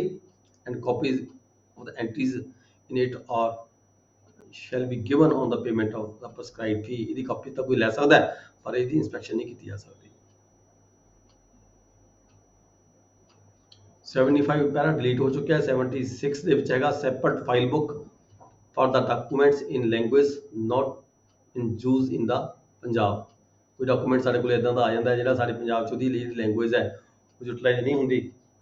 ਇਹ separate file book should be opened in every registration office in the same form as supplementary book number 1. जिमें supplementary book number 1 च दर्ज की जाती है all copies and translations of the documents written in a language not in the common use in the Punjab and registered in book number 1, 3 and 4 should be filed in it. Separate file book ਲਗਾਈ ਜਾਂਦੀ ਹੈ। ਜਿਵੇਂ ਹੁਣ ਸਾਡੇ ਕੋਲੇ ਕੋਈ ਬੰਦਾ ਕੋਈ ਉਰਦੂ 'ਚ ਜਾਂ ਕੋਈ ਫਾਰਸੀ 'ਚ ਕੋਈ ਇਦਾਂ ਦੀ ਕੋਈ ਡਾਕੂਮੈਂਟ ਲਿਖਿਆ ਹੋਇਆ ਲੈ ਕੇ ਆ ਗਿਆ, ਠੀਕ ਹੈ, ਉਹਦੀ ਅਸੀਂ ਆਪਦੀ ਜਿਹੜੀ ਲੋਕਲ ਲੈਂਗੁਏਜ ਦੇ ਵਿੱਚ ਟ੍ਰਾਂਸਲੇਸ਼ਨ ਕਰਵਾ ਕੇ ਉਹਦੀ ਰਜਿਸਟਰ ਕਰ ਦਿੰਦੇ ਹਾਂ ਉਸਨੂੰ। ਤਾਂ ਪਰ ਜਿਹੜੀ ਉਹ ਦੂਸਰੀ ਲੈਂਗੁਏਜ ਵਿੱਚ ਜਿਹੜਾ ਡਾਕੂਮੈਂਟ ਲਿਖਿਆ ਹੋਇਆ ਉਹਨੂੰ ਅਸੀਂ ਇਹ ਸਪਲੀਮੈਂਟਰੀ ਫਾਈਲ ਬੁੱਕ ਦੇ ਵਿੱਚ ਜਿਹੜਾ ਹੈਗਾ ਦਰਜ ਕਰ ਦਿੰਦੇ ਹਾਂ। ਬੁੱਕ ਨੰਬਰ 1 ਨਾਲ ਸੰਬੰਧਿਤ ਹੋਵੇ, ਚਾਹੇ 3 ਨਾਲ ਤੇ 4 ਨਾਲ ਸੰਬੰਧਿਤ ਹੋਵੇ। ਨੈਕਸਟ ਹੈ ਬੁੱਕ ਨੰਬਰ 5। ਇਹਦੀ ਪਹਿਲਾਂ ਵੀ ਕਈ ਵਾਰੀ ਗੱਲ ਕਰ ਚੁੱਕੇ ਹਾਂ। ਬੁੱਕ ਨੰਬਰ 5 ਜਿਹੜੇ ਰਜਿਸਟਰਾਰ ਦੇ ਆਫਿਸ 'ਚ ਹੁੰਦੀ ਹੈ, ਇਹ ਓਨਲੀ ਬਿੱਲ ਦੇ ਲਈ ਹੁੰਦੀ ਹੈ, ਬਿਲਸ ਜਾਂ ਫਿਰ ਅਡਾਪਸ਼ਨ ਡੀਡ ਦੇ ਲਈ ਹੁੰਦੀ ਹੈ। Book number 5 is registered of deposit of bills and is to be kept only in the office of the registrar, who alone can receive bills in sealed cover. Sealed cover ਦੇ ਵਿੱਚ ਕੋਈ ਵੀ ਵਿਅਕਤੀ ਆ ਕੇ ਆਪਣੀ ਬਿੱਲ ਜਮ੍ਹਾਂ ਕਰਵਾ ਸਕਦਾ ਹੈ ਰਜਿਸਟਰਾਰ ਦੇ ਆਫਿਸ ਦੇ ਵਿੱਚ। It shall contain the following headings. ਇਹਦੇ ਕਿਹੜੇ ਹੈਡਿੰਗ ਉਹਨੇ ਪਹਿਲਾਂ ਹੀ ਪੜ੍ਹੇ ਸੀਗਾ, ਦੁਬਾਰਾ ਫਿਰ ਰਿਵਾਈਜ਼ ਕਰ ਲਓ। ਸੀਰੀਅਲ ਨੰਬਰ ਲੱਗਿਆ ਹੋਏਗਾ, ਠੀਕ ਹੈ।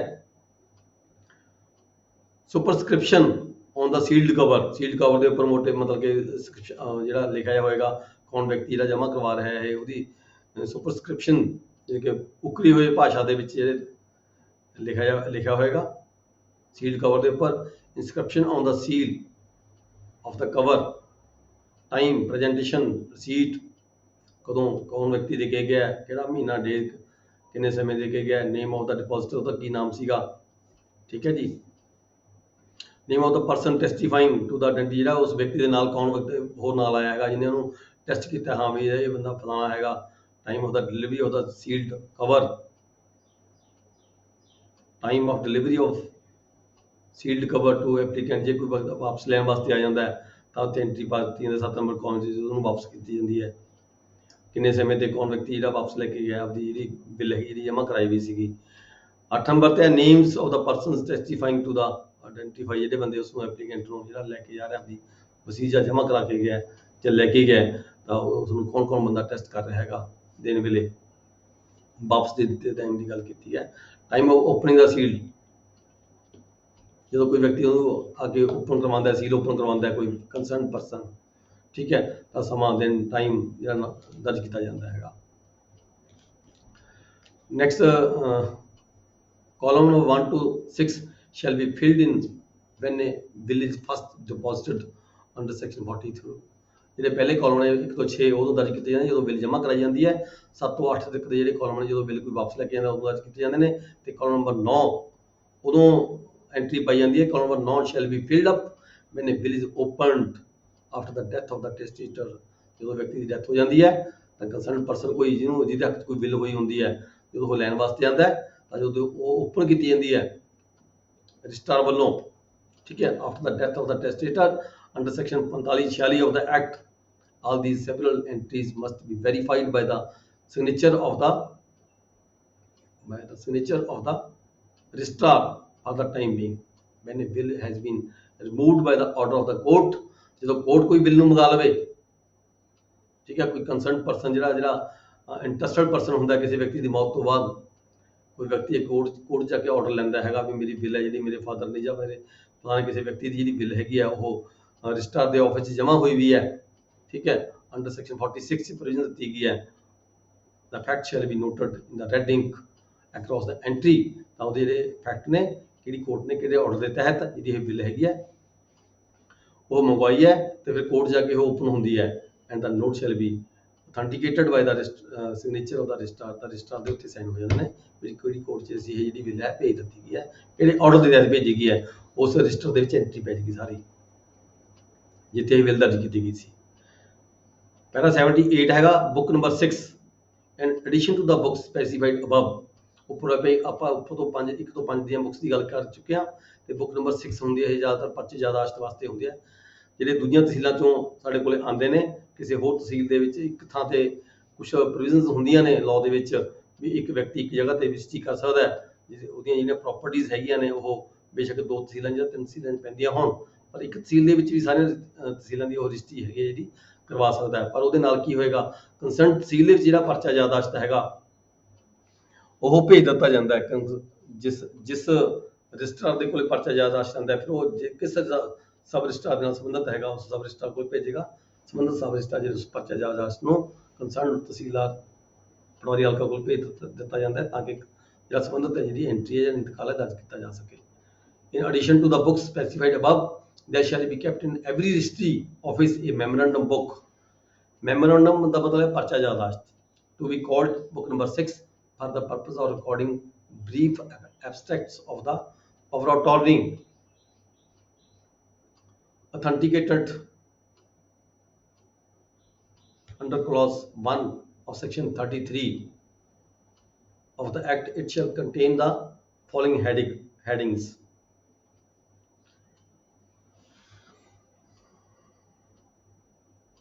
ਸੌਰੀ ਮੈਂ ਗਲਤ ਕਹਿ ਗਿਆ ਪਹਿਲਾਂ, ਉਹ ਪਰਚਾ ਇਜਾਜ਼ਤ ਦੀ ਗੱਲ ਹੋ ਰਿਹਾ, ਇਹ ਪਰਚਾ ਇਜਾਜ਼ਤ ਤੋਂ ਹੋਇਆ, ਇਹ ਜਿਹੜੇ ਹੈਗੇ ਨੇ ਪਾਵਰ ਟੌਰਨੀ ਦੀ ਗੱਲ ਕੀਤੀ ਗਈ ਇਹਦੇ ਵਿੱਚ। In the last of these columns it shall be noted among the other things whether the instrument gives express or implied authority to present a document for the session। ਇਨਕੇ ਜਿਹੜੀ ਅਥਾਰਟੀ ਲੈਟਰ ਪਾਵਰ ਟੌਰਨੀ ਜਿਹਦੀ ਆਪਾਂ ਕਰਦੇ ਹਾਂ, ਚਾਹੇ ਉਹ general ਹੋਵੇ ਚਾਹੇ ਉਹ ਸਪੈਸ਼ਲ ਹੋਵੇ, ਉਹ ਬੁੱਕ ਨੰਬਰ 6 ਐਂਟਰ ਕਰ ਦਿੱਤੀਆਂ ਜਾਂਦੀਆਂ ਨੇ।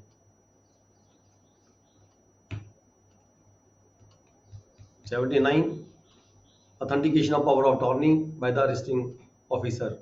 ਜਦੋਂ ਅਸੀਂ ਕੋਈ ਡਾਕੂਮੈਂਟ ਨੂੰ ਕਿਸੇ ਅਟਾਰਨੀ ਦੇ ਬੇਸਿਸ ਤੇ ਰਜਿਸਟਰ ਕਰਨਾ ਹੁੰਦਾ ਹੈ, ਮੰਨ ਲਓ ਸਾਡੇ ਕੋਲ ਕੋਈ ਰਜਿਸਟਰੀ ਆ ਗਈ, ਵੇਚਣ ਵਾਲਾ ਵਿਅਕਤੀ ਆਪ ਨਹੀਂ ਆਇਆ, ਉਹਦੀ ਥਾਂ ਤੇ ਕੋਈ ਉਹਦਾ ਅਟਾਰਨੀ ਆਇਆ, ਤਾਂ ਉਸ ਅਥਾਰਟੀ ਜਿਹੜੀ ਉਹ ਅਟਾਰਨੀ ਹੈ ਉਹਦੀ ਅਥੈਂਟੀਕੇਸ਼ਨ ਅਸੀਂ ਲੈਣੀ ਹੁੰਦੀ ਹੈ। ਇਹ ਤਾਂ ਸਾਡੇ ਹੀ ਦਫ਼ਤਰ ਦੇ ਵਿੱਚ ਉਹ ਜਿਹੜਾ ਪਾਵਰ ਟੌਰਨੀਆਂ ਹੋਈ ਹੁੰਦੀ ਹੈ, ਫਿਰ ਤਾਂ ਅਸੀਂ ਆਪਦੇ ਰਜਿਸਟਰ 'ਚ ਦੇਖ ਲੈਂਦੇ ਹਾਂ ਕਿ ਇਹ ਪਾਵਰ ਟੌਰਨੀ ਜਿਹੜੀ ਕੈਂਸਲ ਤਾਂ ਨਹੀਂ ਹੋਈ। ਜੇਕਰ ਕਿਸੇ ਹੋਰ ਤਹਿਸੀਲ 'ਚ ਉਹ ਜਿਹੜਾ ਅਟਾਰਨੀ ਹੈ ਰਜਿਸਟਰ ਹੋ ਕੇ ਆਈ ਹੁੰਦੀ ਹੈ, ਤਾਂ ਅਸੀਂ ਕੰਸਰਨਡ ਜਿਹੜਾ ਰਜਿਸਟਰਿੰਗ ਆਫਿਸਰ ਹੁੰਦਾ ਹੈ, ਸਬ ਰਜਿਸਟਰਾਰ ਹੁੰਦਾ ਜਾਂ ਜੁਆਇੰਟ ਸਬ ਰਜਿਸਟਰ ਹੁੰਦਾ, ਉੱਥੇ ਅਸੀਂ ਲੈਟਰ ਭੇਜ ਕੇ ਤੇ ਉਹਦੀ ਜਿਹੜੀ ਕਾਪੀ ਹੈਗੀ ਹੈ ਉਹ ਭੇਜਦੇ ਹਾਂ, ਤੇ ਉੱਥੋਂ ਅਥੈਂਟੀਕੇਸ਼ਨ ਆਉਂਦੀ ਹੈ ਵੀ ਹਾਂ ਇਹ ਜਿਹੜੀ ਪਾਵਰ ਟੌਰਨੀ ਸਾਡੇ ਆਫਿਸ 'ਚ ਇੰਨੇ ਨੰਬਰ 'ਤੇ ਜਿਹੜੀ ਰਜਿਸਟਰ ਕੀਤੀ ਗਈ ਹੈ, ਤੇ ਫਿਲਹਾਲ ਜਿਹੜੀ ਹੈਗੀ ਇਹ ਜਿਹੜੀ ਕੈਂਸਲ ਨਹੀਂ ਕੀਤੀ ਗਈ। ਜਦੋਂ ਸਾਡੇ ਕੋਲ ਰਿਪੋਰਟ ਆ ਜਾਂਦੇ ਫਿਰ ਹੀ ਅਸੀਂ ਫਰਦਰ ਜਿਹੜੀ ਹੈਗੀ ਹੈ ਉਸ ਅਟਾਰਨੀ ਦੇ ਬੇਸਿਸ ਤੇ ਡਾਕੂਮੈਂਟ ਨੂੰ ਰਜਿਸਟਰਡ ਕਰ ਸਕਦੇ ਹਾਂ ਆਫਟਰ ਅਥੈਂਟੀਕੇਸ਼ਨ ਆਫ ਦਾ ਅਟਾਰਨੀ।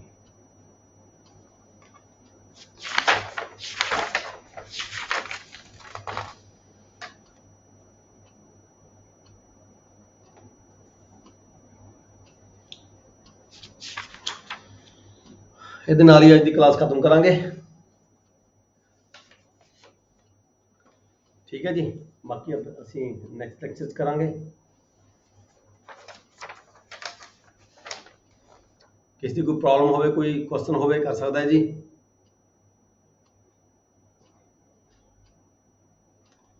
ਥੋੜਾ ਜਿਹਾ ਟਫ ਹੈਗਾ ਇਹ ਸਬਜੈਕਟ, ਪਰ ਇਹ ਵੀ ਇਹਦੀ ਜ਼ਰੂਰਤ ਤੁਹਾਨੂੰ ਰੋਜ਼ ਪਏਗੀ ਜਦੋਂ ਤੁਸੀਂ ਬੀਇੰਗ ਏ ਰੈਵਨਿਊ ਆਫਿਸਰ ਕੰਮ ਕਰਨਾ ਹੈ। ਪ੍ਰੈਕਟੀਕਲ ਦੇ ਵਿੱਚ ਯੂਟਿਲਾਈਜ਼ ਹੁੰਦਾ ਹੈ ਸਾਰਾ ਦਾ ਸਾਰਾ। ਹਾਂਜੀ, ਕਿਸੇ ਦਾ ਕੋਈ ਕੁਐਸਚਨ ਹੈ ਜੀ? Any problem?